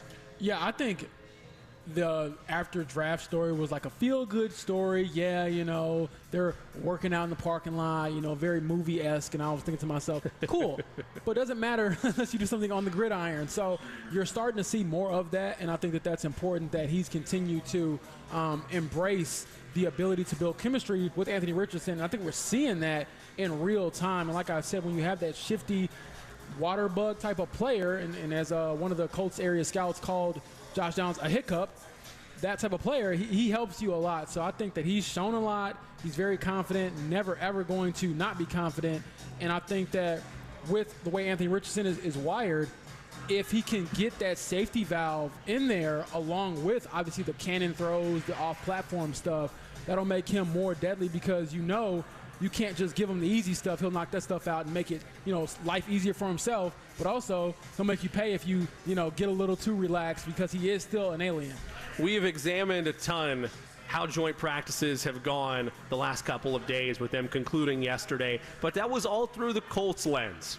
We'll shift over, change slides, go through a Bears lens and a Bears perspective is one of the best. Courtney Cronin going to join us, Chicago Bears reporter for ESPN, and of course an ESPN radio host, as well as a member of ESPN 1000. Get all things Bears from their side of things, how she felt about Anthony Richardson, what she's looking forward to as well in tomorrow's preseason home opener, and the only home matchup for the Colts at Lucas Oil Stadium of preseason format. When we return, Courtney Cronin of ESPN next.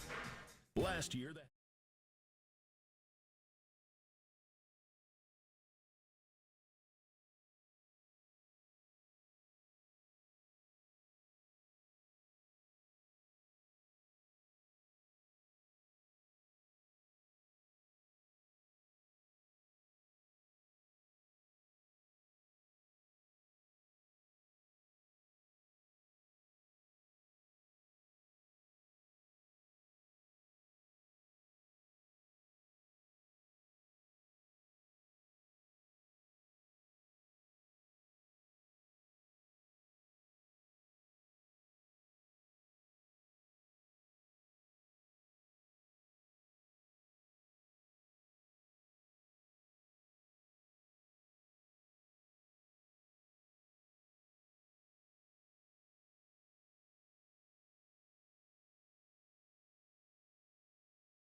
7-5, The Fan. Still here at the back 9 for the Fan Golf outing, raising money for the Heart Association, which is always good because I have a big heart. You got a big heart. Got to keep them healthy. And now we'll move on to, I guess, football topics where maybe they're not always worried about each other's feelings and hearts because it was contentious yesterday throughout practice. A little chippy. We'll get the Bears' perspective on that from none other than Courtney Cronin, IU alum, Bears reporter for ESPN. Courtney, how you doing? I'm great. How are you guys doing? I'm doing good. I mean, I'm doing better than some of the guys yesterday who got in little scrums and had too much testosterone going. But as far as the football goes, I'll start with Justin Fields because I've likened him and his skill set, maybe his path to Anthony Richardson. What do you think of the way he's commanded this Bears offense throughout those 2 days of joint practice and then going into, I believe, year 3? Yeah, I think that it's been up and down at points, and that's expected, but he is in the second year of this offense with the same play caller and has some upgrades around him on the offensive line and at wide receiver. So the growth you're seeing from him and what you saw in these 2 joint practices are a lot of what we've seen the last couple weeks in training camp and going back to the spring during OTAs and mini camp. But there's some good to take away. There's some not so good to take away, and we know that he's not going to be playing in the preseason game tomorrow night against Indy. But I don't think that precludes him from being active the rest of the preseason in their finale against Buffalo. He's got a ways to go, and there's signs that show you he's trending in that direction. But he still needs these reps. And what Matt Eberflus told us yesterday is that the work that he felt the first team units were able to get in were enough to tell you, all right, put them on ice for this weekend. Let's get the backups. Try to figure out the back half of this roster, what that's going to look like as far as depth. And it's an approach that a lot of teams take, but I don't think that it means Fields doesn't have still a ways to go in this preseason, so they're comfortable with him in week 1. Yeah, I was going to piggyback off of that. How much do you think he's taken a step forward since, his entrance into the NFL? And then how much do you think adding skill players like DJ Moore around him will help some of that development that he's on, because he has the dual threat capability? Obviously there's high expectations in Chicago, but I don't know if he was behind the 8 ball because last year he just didn't have talent around him, I felt like. Yeah, I mean, it's a noticeable jump from where he was at this time last year, where their receiving core around him was, slim to none, and you were just trying to find guys to fill roles if you're Luke Getsy. What Justin's accomplished in the last 12 months is showing you he's going in the right direction, but I think the jury's still going to be out to see, can you put it all together? Because they made the right investments this offseason. They followed the model that Philly did with Jalen Hurts last year by going out and getting him A.J. Brown, giving him a true number 1 threat in his 3rd season. And the parallels between those two, I think they're more parallels than they are apples to apples about, hey, he's going to make the same MVP-level jump that Jalen Hurts did in year 3. I think some of that's overblown, and people, from a national perspective, look at that and say, wow, it would be great if Justin Fields can be the next guy in line to do that. It would look different, but I don't think it's out of the realm of possibility because they have been focusing on different areas of his game that they want to tap into this year. It starts with the quick passing game, which we saw last week against Tennessee. They've been really adamant. I mean, you saw it in 2 of the joint practices where they've been working on screens and getting the ball out quicker, but that also will give him an opportunity to get the ball downfield to playmakers like DJ Moore and Cole Kmet over the middle. Like, there's a lot to like about what they're doing. I think that, though, if you are someone looking at this to see how does it actually come together in games, you won't know yet, because the game speed, the stuff that they were able to generate in those practices, and I think that they really benefited from, being able to do certain things in the 2 joint practices that aren't on tape. Remember, when these joint practices happen, like the 25-minute period that we had during Move the Ball yesterday, tape of that does not go out to other teams. It's not like preseason games where the All-22 is available and teams can see how you're utilizing personnel and guys down the roster. That's really good for both the Colts and for the Bears to try to tap into things, and what they're trying to do with Justin Fields is put him in those situations so they can gauge where he is and what they need to work on. ESPN Radio and ESPN Chicago's Courtney Cronin, nice enough to take some time with us here on the Fan at Midday show. Whether the comparisons are fair or not, they're inevitably and already have been going to be drawn between Justin Fields, where he's at entering year 3, and Anthony Richardson's track for what he's going to be in the National Football League.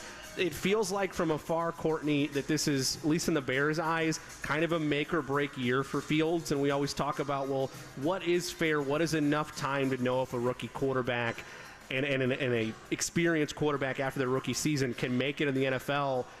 In your mind, maybe not the Bears front office mind, but in your mind, is 3 years enough time in today's NFL? Most times not. And I think that, but like the front offices are put in situations where they have to have an idea. They can't wait much longer than that because with first round talent, there's a 5th-year option you have to consider by May of 2024 for Justin Fields. And they're sitting on that extra first round pick that they got from Carolina in the trade for the number 1 overall pick. So if they don't feel confident about a guy that they didn't draft, that they have gone all in on and have shown him a big vote of confidence, then they would have no choice but to look beyond look beyond what they have right now and think about potentially somebody else at that position. Now, I think they've put him in a good situation where he's going to have enough tools around him to show you that he's grown as a passer, that he can be a franchise quarterback. I don't think you need to know dead set, he is the franchise guy, he's going to be playing here for 10 more years like a Patrick Mahomes after year 3, but you have to show signs that you're on that trajectory, if that makes sense. But I will say the one thing that I think the Colts are doing right with Anthony Richardson is something the Bears have gotten wrong the last 2 times they've had, first-round talent at quarterback. With Mitchell Trubisky in 2017, Mike Glennon was there. Trubisky wasn't getting first-team reps in camp. It was up until week 5 that he was the backup quarterback and not playing. And then with Fields, there was that nonsensical quarterback competition with Nick Foles and Andy Dalton, and Justin didn't get any first-team reps during training camp. I think the way that the Colts are handling this with Anthony Richardson, it's going to be an up-and-down year. He's going to have the rookie learning curve that he's going to have to master, but you're now able to tailor this to him to show him that this is his offense, that he can be okay to mess up in from time to time, that he can grow through, but he has the vote of confidence and the backing from the front office that drafted him, that they're on this journey with him, and they want to see it through and make it as seamless as possible, taking the political element of that away. And that's something the Bears haven't done. So, for a front office in Indy that has struggled with the quarterback position the last 5 years, I think it's the right approach, the way that they're handling Anthony Richardson. Courtney, I'm curious, staying in that same lane as far as Justin Fields, Anthony Richardson, how have you seen Justin Fields handle the spotlight aspect of it? Now, obviously, he played at Ohio State, was under scrutiny for a very long time before that, but when you get to the NFL level, how do you think he's handled the ups and downs that come with you inevitably being, asked over and over again, about a play or a throw or a game-winning, play or a game-losing play? How has he kind of embraced all of that? I mean, you're in a place in Chicago where they haven't had a franchise quarterback that they can hang their hat on since Sid Luckman, a very long time ago, before this version of the NFL existed. So I think that's a massive responsibility that not everybody can handle. And Justin, having been such a high-profile recruit, he's had cameras around him. Remember, that QB1 series that he did when he was in high school? He's been in this limelight for a while. So he knows what comes with that. And the way that I think he's handled the questions of, is he the guy? Will the team move on from him this offseason? And knowing that you're never going to win everyone over entirely, but to be there's a lot expected from somebody like him when you are in that position. And if it doesn't go well, the questions are fair because, this is a franchise that is starved for finding a quarterback. They haven't had a 4,000-yard passer, and they're the only team in the NFL to have that blemish. They've been around for 103 years. I think that Justin Fields knows everything that comes into this job and what's resting on his shoulders this year to get it right. And I don't know if everybody could handle that, but he seems like he is built in a way where he's able to stay pretty level with it and not get frustrated with bad games, bad outcomes of plays. I mean, you've seen it in camp. Everything hasn't been perfect. There have been times, even the last couple of days in Indy, where his protection wasn't great, somebody ran a wrong route, yet they kept it moving. not everybody is built to handle it that way. And that's why I think it's like, you look at these NFL quarterbacks, they truly are the one percenters in the way that they handle expectations and just like a mountain of things that a normal person would not be able to. And that's why you're able to compete at such a high level, despite, every day probably feeling like a battle to maintain your position and, to fight through a lot of the things that have gone wrong for this team in the past. Courtney, from the national side of things, as well as anybody the deterioration of value, particularly at the negotiating table for running backs in this league over the last 4 or 5 years. What do you make from your standpoint, both as a Bears beat reporter, but also with your national role with ESPN, of how things have played out this summer with Jonathan Taylor? I'm not surprised because this is a day and age where you have a devaluation of the position. It's not, I don't think this is going to change by the time the next CBA comes around. So guys like Bijan Robinson, who, are the next in line to be the next Saquon Barkley, Jonathan Taylor, very talented offensive weapon that just happens to have running back attached to his name. I don't know if he's going to benefit from that. It's going to take owners and the NFLP, the Players Association, coming to the table. And what you've heard from Jim Irsay is that owners don't want to do that. They feel like what they put through in 2020 with the CBA is what should stand. And I'm surprised by how much he said the quiet part out loud, but I'm also not, because Jim Irsay is not a shrinking flower. Like, he's going to say what he wants. He's the owner of this team. But, had they offered Jonathan Taylor a deal this spring, even if it wasn't the record-setting money that, he clearly has his eyes set on, I wouldn't be surprised if he would have taken it. I just think that since there's no offer on the table and everything is looking towards this being a franchise tag season for him next year, I can't fault him for playing it out this way and demanding the trade. I just don't know how they're going to, it doesn't feel like either side is close at all. And very clearly, since he hasn't been at practice, that absence is something that grows more noticeable day by day. And, I don't know what the solution is, unless, honestly, it would have to be all running backs banding together to say, hey, week 13 of the season, or some week where there's like playoff positioning on the line, that they would all sit out. Like, that's so unrealistic to think that that's going to happen. But these Zoom meetings, these powwows that they're having where they're talking about, well, what can we do? The language is right there in the CBA. Unless you can somehow change what the value of a franchise tag is for a running back, or change when running backs are eligible for their second contract, this is the situation that you're going to be in, and it's not going to get any better. So, Courtney, another thing I wanted to allude to, I guess, is that defense. I know you probably watched a lot of Justin Fields. What do you think of that Colts defense and maybe some of the things that they were able to do as far as, I think Nick Cross had a tip for an interception yesterday to E.J. Speed. How do you think they, because I guess here in Indianapolis, a lot of the concern is, are they going to be okay on the back end? But what was your impression of that defense and just some of the things that they were able to do? Yeah, I mean, the noticeable thing is that, Shaq Leonard wasn't playing yesterday, and, of course, DeForest Buckner's out. And I know that they've been hit with a couple of different injuries, and that's tough because you can't really gauge the strength of how good your defense is. But they were still able to get pressure on field. So I think some of that is, what is a syndicated sack, more or less, versus the pressure that you see from, defenses in training camp. They were able to get the better end of some of these matchups, especially during the team period the last 2 days. And I think that's a good sign, but I don't know how much you can take away when this group is not completely at full strength. And frankly, I honestly thought that it was the Bears secondary that was setting the tone for these training camp practices, that, everybody was having to rise to that level, because they've been very adamant. They want to have that swagger. They want to trash talk. They want to be in your face about it. And I felt like that really did set the tone for the entire 2 days of joint practices, where, defenses can kind of play off each other with that and having that sort of mentality when they're out there. But, there's some good plays, and I think that there were some moments that, frustrated Justin Fields and frustrated the pass protection, too, because they were down so many starters, which played out the last 2 days. Courtney, one of the guys that the Bears added, obviously, was Unique Ngakoue. He was here last year in Indy. What do you make of just that addition and maybe what he can bring to that defense? We know here that he's a sack guy, but there's a reason he wasn't brought back here. So why do the Bears think that, it might work out better over there?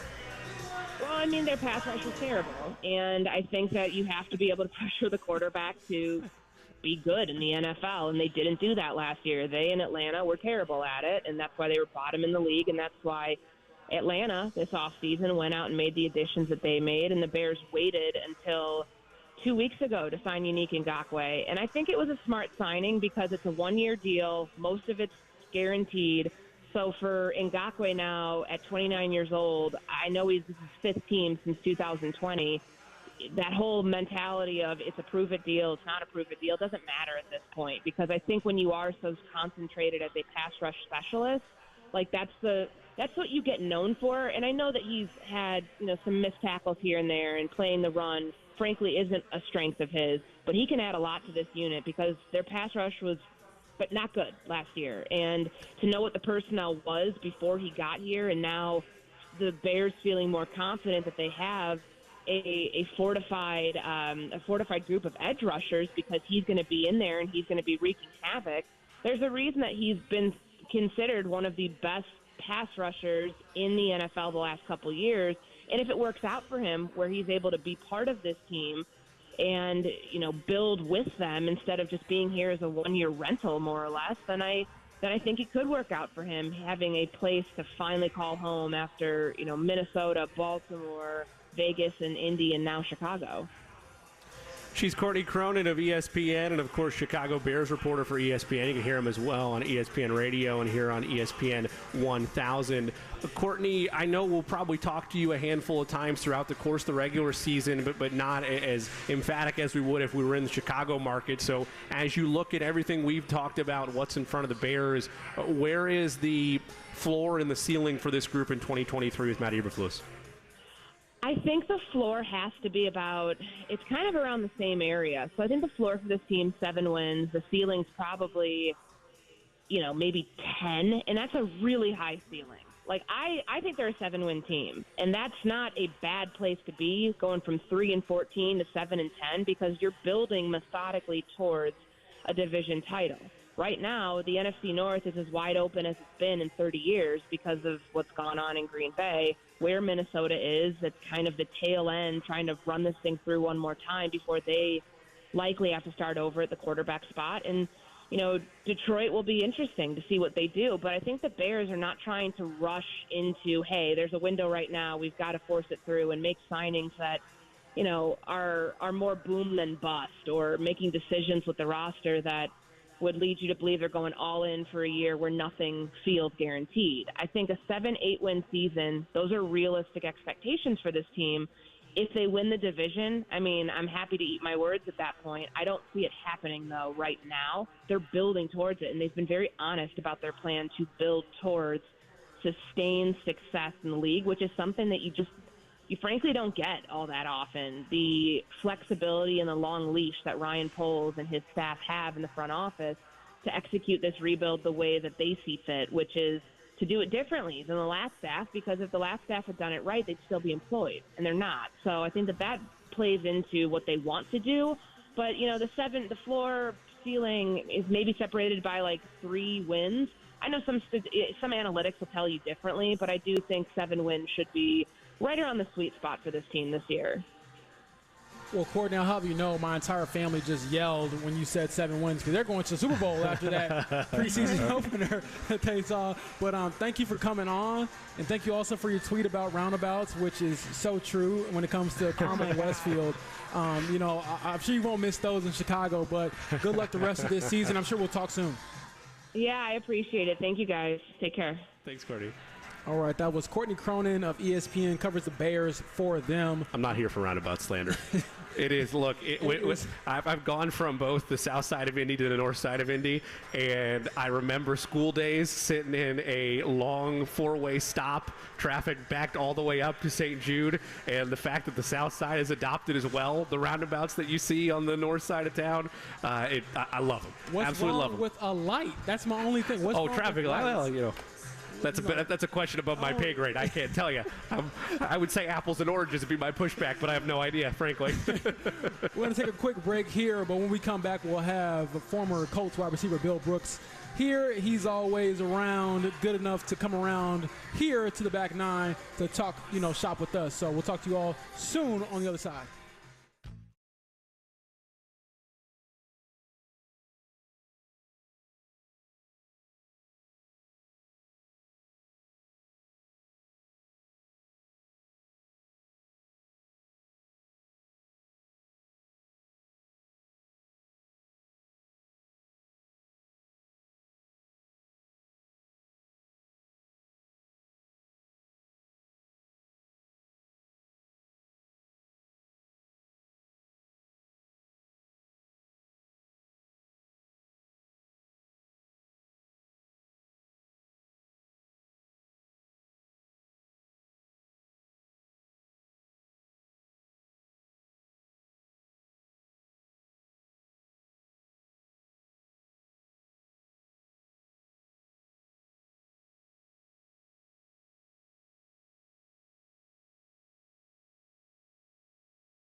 107.5 The Fan.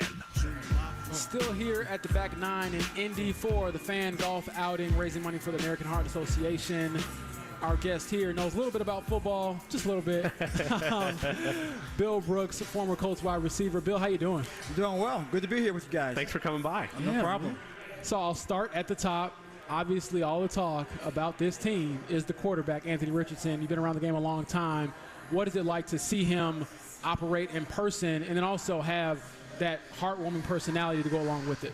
It's unusual to see that for a guy like as young as Anthony is, as far as a guy that's so poised, so laid back, but he's confident, but he's not cocky.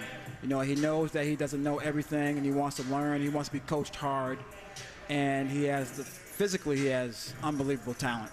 And to see that is usually unusual for a quarterback, especially a guy that young.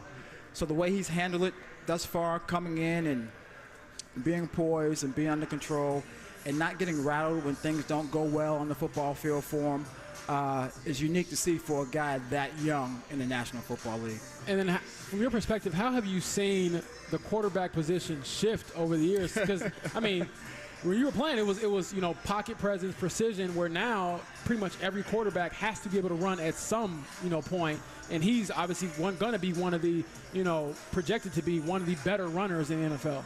Yeah, it's changed quite a bit since I played. Like you said before, it was the pocket pass to the guy that dropped back, and the Tom Brady's look down the field, throw the ball, and Roger Staubachs and things of that nature, even before my time. So it's been that way for quite a while. Now I think you're seeing it change because right now the quarterback is usually the best athlete on your team. Now when you have the best athlete on your team that can run and throw as well, you can do different things with them, and so it opens up the offense a lot more. And then you see that with the college game. You saw that in high school where people say, hey, okay, we got a quarterback that can run, we got a quarterback that can throw also, so we're gonna put these guys into an offense that makes their talent shine even more so that they can run and do the things that they need to do. So it's neat to see that transfer into the National Football League now as far as time has changed.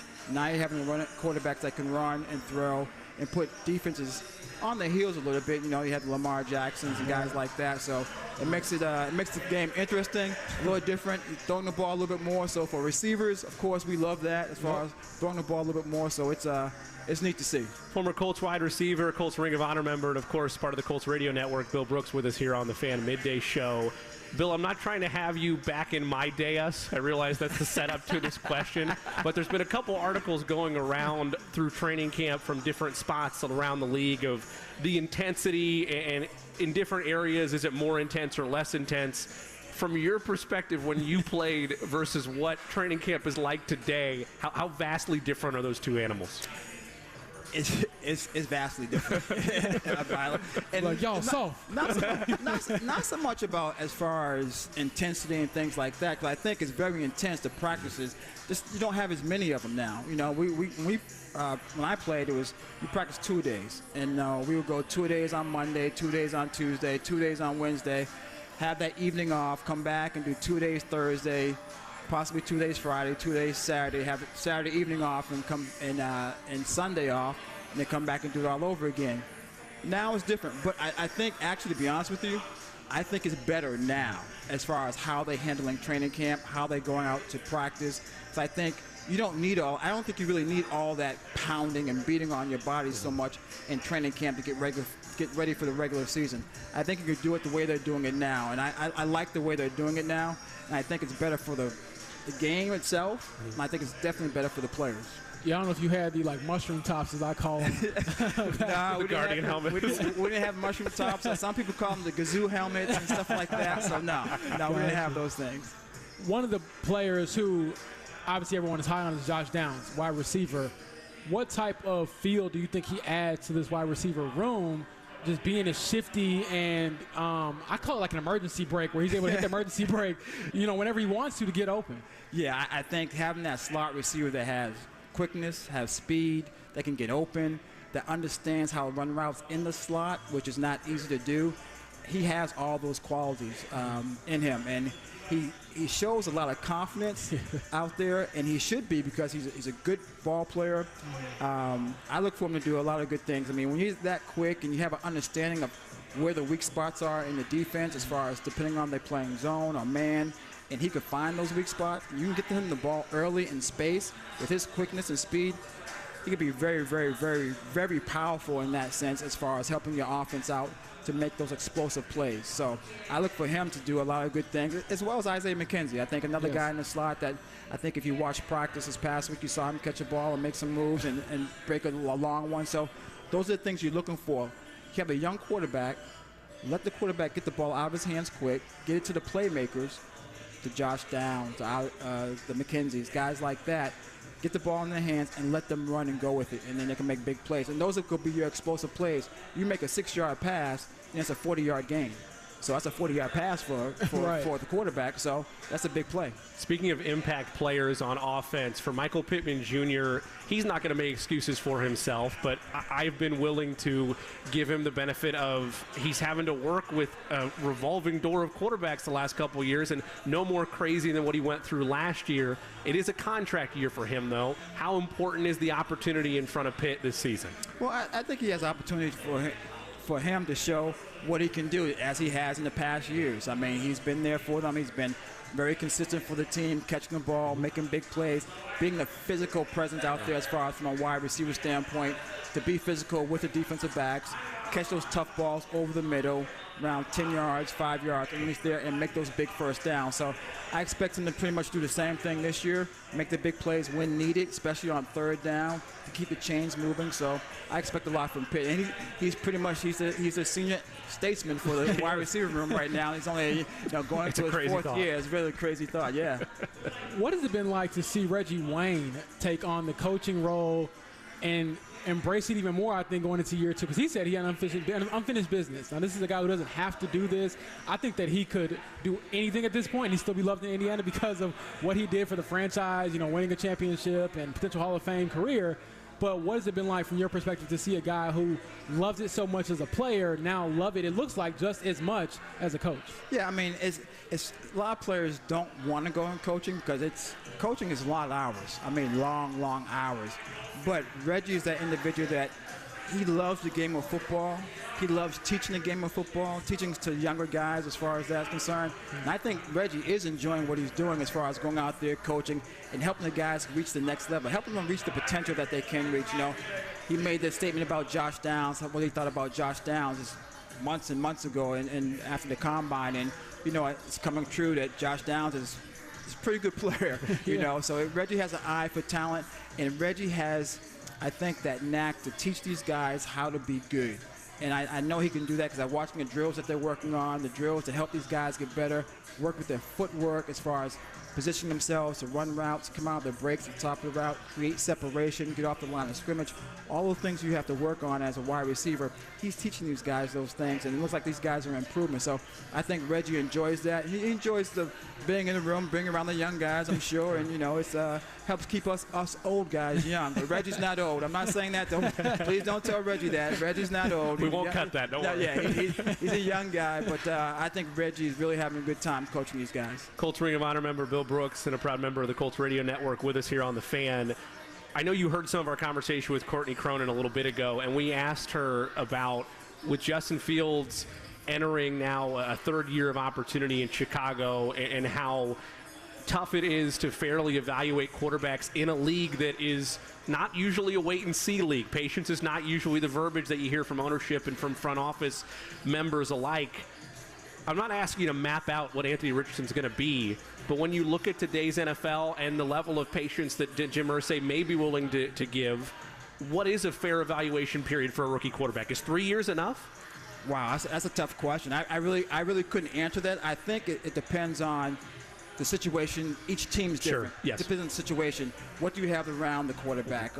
How's the offensive line? What is your defense like? I think all those things come into play as far as you saying, what's the runway as far as how long you're going to give the guy to develop or not. And so it all depends on the team, I think. Every team is going to be different. Chicago's different than Indy, so it's going to be different at Houston as well.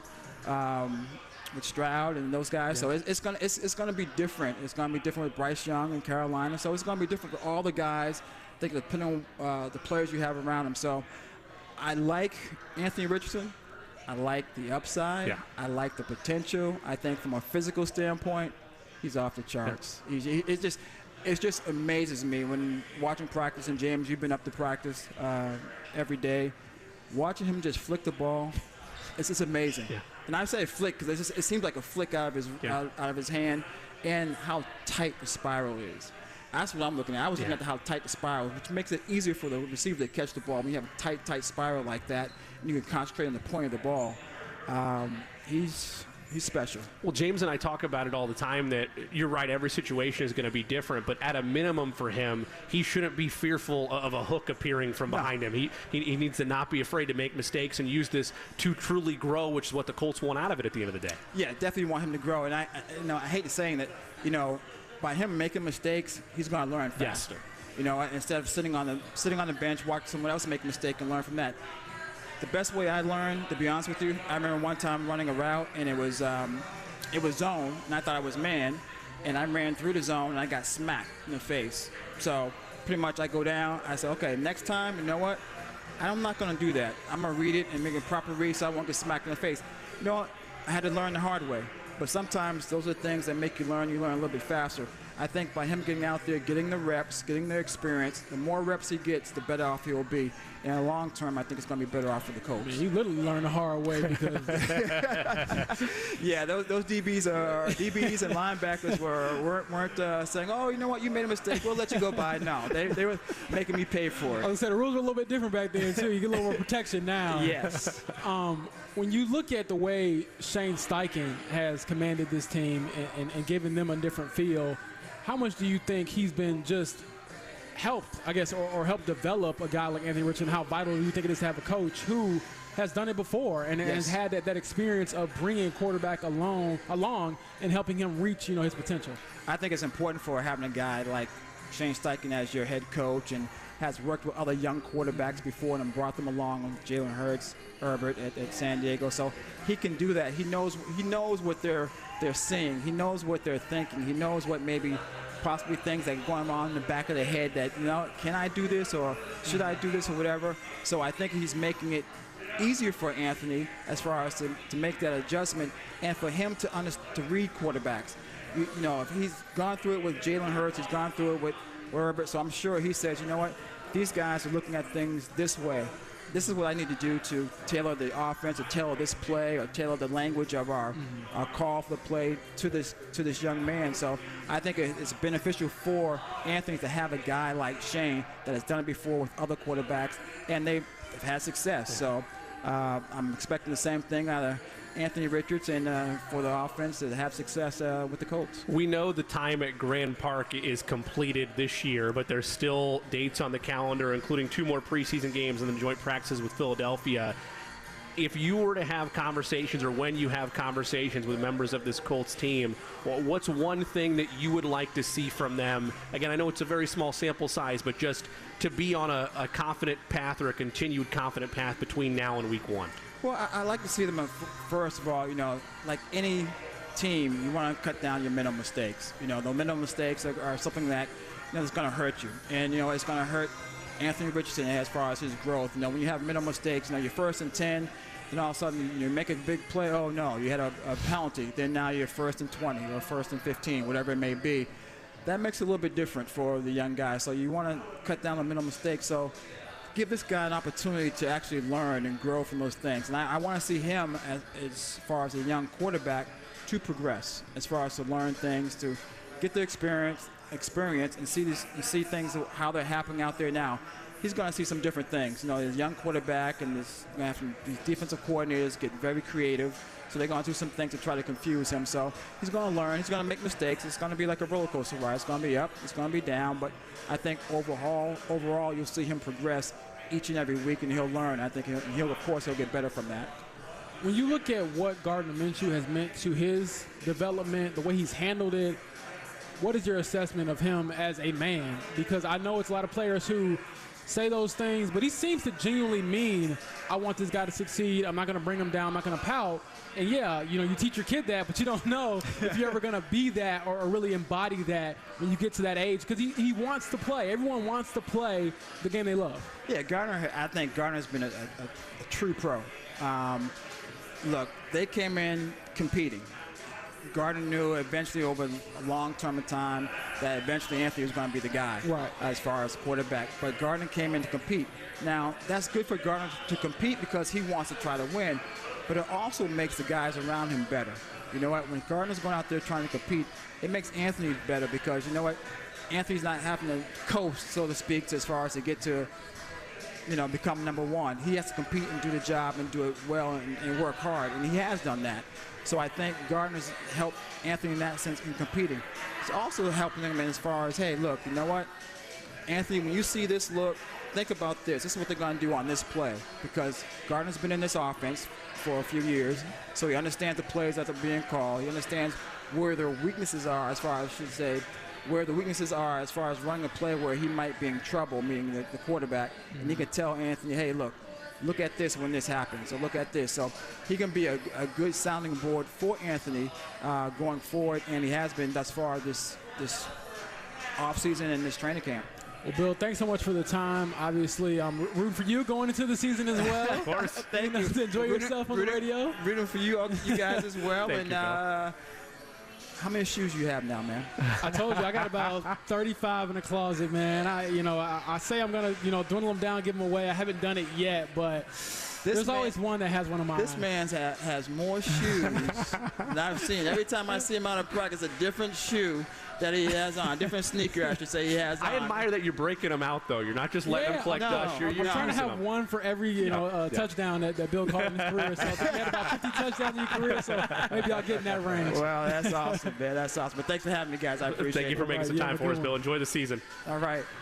That was Bill Brooks of, the Colts radio analyst, also Ring of Honor member, also just a good dude overall. So thanks for having him on. But I think he made some good points when it comes to Josh Downs' development, Anthony Richardson's development, and just the future of this Colts franchise. Yeah, it's a great time to be a Colts fan in terms of where the franchise is at right now, wanting to see what this next chapter is going to look like. And as Bill mentioned, he doesn't need to be afraid to make mistakes. One of the best teachers is that extra sessions of film that you're going to have and being able to fully see what he looks like at full speed against the NFL. We still have 2 weeks to really get that full taste when the season opener arrives, but for now, you take each step as you can, and then you learn and you hopefully grow.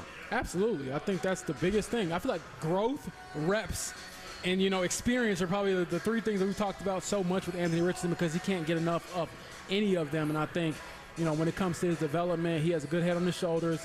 Like Bill alluded to, he's not coming in thinking he knows it all. He doesn't know everything, and he says that all the time. But someone asked him, hey, how do you know you're ready? He was like, who said I'm ready? I'm just going to go out there and do my best. And I'm like, all right, this is someone who's not putting, the buggy before the horse. So I'm excited for him. And just personally, even from a writer perspective, you want to write about the number 4 picks. Yeah. I'll be doing that, this weekend, hopefully, and then obviously for years to come. And you brought this up, too, just there about Anthony Richardson, but also about Gardner Minshew, which is that in terms of their mentality for both of them, they both handled this as high class as you could hope for as an organization. The maturity of Richardson understanding the situation, and Minshew also understanding that maybe it's not his time, but he's still going to be a valuable teammate. Exactly. You don't see that kind of bond very often in professional sports anywhere. So I think that what Gardner is doing for Anthony is a lesson for really like kids everywhere and like grown men too. Yeah. Be a good person and don't always take it so personal. We're going to take our final break. We come back. We'll have plays of the day. Hopefully Eddie will have some as well. It's been a great time here at the Fan on the Back 9 golf outing. Close things out on the Fan Midday Show. We come back. Denny Smith.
107.5 The Fan. You've been asking for the throwbacks. You've been getting them the last couple of segments, at least the YouTube audience has, not so much the podcast audience, from DJ Eddie Garrison back at the DriveHuber.com studios. Jimmy Cook, James Boyd here for the final time on the Fan Midday Show, the Fan on the Back 9 golf outing presented by Franciscan Health. You've had an opportunity to come out to the back 9. We're still going strong. Of course, JMB is going to be live here 3 until 6, but just a beautiful venue, a great spot, and just if you're into landscape shots, you can see downtown Indianapolis and the Salesforce Tower straight away to your right side. It's just a beautiful scenic setup here at Back 9 Golf and Entertainment, and highly recommend it if you're ever coming around and looking for something to do on a weekend or get a little early start to your weekend like folks have done here this evening. It's been a great time. Yeah, like I said, I came here earlier this week for a Indiana Fever event. Came back today, so I'm just like a veteran at this point. I know everything about this place. No, I don't. I still don't know how to swing at all. So if anybody listening has any tips for your boy, I could use them severely because I am not good. I was Charles Barkley in the ball the other day. That's at Romeoville Kid on Twitter. But, James, I worry you're just going to get flooded now with golf instructional videos and just all kinds of stuff that you're going to have to really scroll down for some Colts content. But I will say, I saw the video. Look, I feel you. I'm not a great golfer, but then I learned that was your first time playing, so it's like, that's not bad. I mean, for your first time, that's none too shabby. Where's this said video at? It was rough, and it definitely was too shabby. It was horrible. It was on a story on either Instagram or it had to be Instagram, and I think it was one of those temporary ones, Eddie, so you might have missed the boat. I don't know. James has probably burned that footage by now. I have footage of this, Eddie. I will share it with you because, I know you will never, ever share with anyone else, which you can, by the way. I'll share it with you. But actually, I'll just post it on Twitter and let everybody laugh at me. How about that? But it was pretty rough. It was pretty rough. Hey, X, like I by said, the way. We'll debate that another time. It's still Twitter.com. See, if I could block him. You can't anymore because that's been taken away. We got into that a little bit earlier in the show. Let's get to some bets before we give final thoughts ahead of Colts preseason game number 2. The Jay Cook Plays of the Day. This is me, all right? I'm not a athlete. This is my way. This is how I win. Today's plays of the day, looking to respond from a 1-1 outing yesterday. First, we're going to go with the Boston Red Sox going to the money line over the New York Yankees. Also going to take the Baltimore Orioles on the money line over the Oakland Athletics. We'll shift now towards action that takes place this weekend. Give me the Manchester City against Newcastle match. I'm going to take Man City on the money line in that one. The Lionel Messi train continues. I got it at minus 125 earlier in the week. Give me minus 135 as an anytime goal scorer for Inter Miami as they take on Nashville SC in the League's Cup final. And then it's the World Cup final this weekend. I'll take England over Spain to win the Cup outright. Eddie, any action from you either tonight or this weekend? Unfortunately, I've been busy back here in the studio. Haven't had time to look, so I've got nothing. And by the way, I have a question. If Messi does not score, are you going to cry? I'll be a little bummed. But the solace in that, and I'm going to talk about this a little bit next week as well, is that I will be in Cincinnati as FC Cincinnati take on Inter Miami next Wednesday evening in what is a U.S. Open Cup semifinal. So if he doesn't score, Eddie, you can bet a ton that I will bet a ton on him to score in the next match. So even if he doesn't, I'll just try to tell myself that he's saving it for Wednesday. Oh, that'll be nice for you. Earlier in the show, you gave me the opportunity to talk about my game tonight. Let's talk about Roncalli. Who you got tonight, and what do you expect? We got Roncalli against Southport. It's always good to have a little Southside rivalry action to open up your high school campaign. Like Rake said, with the high school season this year, particularly in 4A, a lot of storylines are going to develop as the season goes on. For Roncalli, this is a young team that always has championship expectations. I'm looking forward to a fun one tonight, and hopefully they're able to once again make some noise underneath second-year head coach Eric Quintana. And, of course, you can catch that on a secondary device. Don't tune away from the Fan, but on a secondary device, RoncalliMediaNetwork.com. If you'd like to catch that, myself and Dan Lauk will have that for you. I want to rant about one thing in the minute or two that we have left. And before I do that, I also want to announce that this is our final Fan Midday show. This title that we have carried ourselves over the last 8 months or so, that is going to shift into Query and Company starting on Monday. Jake Query takes over as our main pilot throughout. I know I'm going to be working with him a ton. You're going to be working with him a ton. So is Eddie. I can't wait for that. But again, I want to thank everybody involved here at the Fan for what these last 8 months have been to be able to have the Fan Midday show and have this rotating action. And looking forward to a new era of 12 to 3 with Query and Company starting on Monday. But James, I know you're not a betting man, and I get it. I know it's hard for Vegas to do this because you don't know how long starters are going to play. But if you're going to tempt me with lines and spreads for preseason games, I want to be able to bet player props. That's all I'm asking for. I want to be able to bet player props. I understand it's a risk. Maybe he's only going to play a quarter, whoever the player is, but I would like to be able to bet player props. I think you have a valiant argument right there. I think, it's valid. But also, I'll give a quick shout-out to Hammond Morton football. So we're in the high school football mood. They're facing Portage tonight at home. So shout out to the region. My Hammond Morton Governors, get it done. We all we got. Last thing, a special thank you to Greg Rakestraw, Kevin Bowen, Courtney Cronin, as well as Bill Brooks. Been a great show for you here on the Fan on the Back Nine. I want to thank James. I want to thank our entire rotation of guests that we've had over the last 8 months. And most importantly, I want to thank our producer back at the DriveThru.com studios, Eddie Garrison, one of the best in the business. Been a pleasure to work with you, my friend, and I'm looking forward to working with you as well in this next chapter, along with James and along with Jake Query. Query and Company gets going on Monday, but the action doesn't stop here from the Fan on the Back Nine golf outing. Ride with JMV live is next. Keep it right here.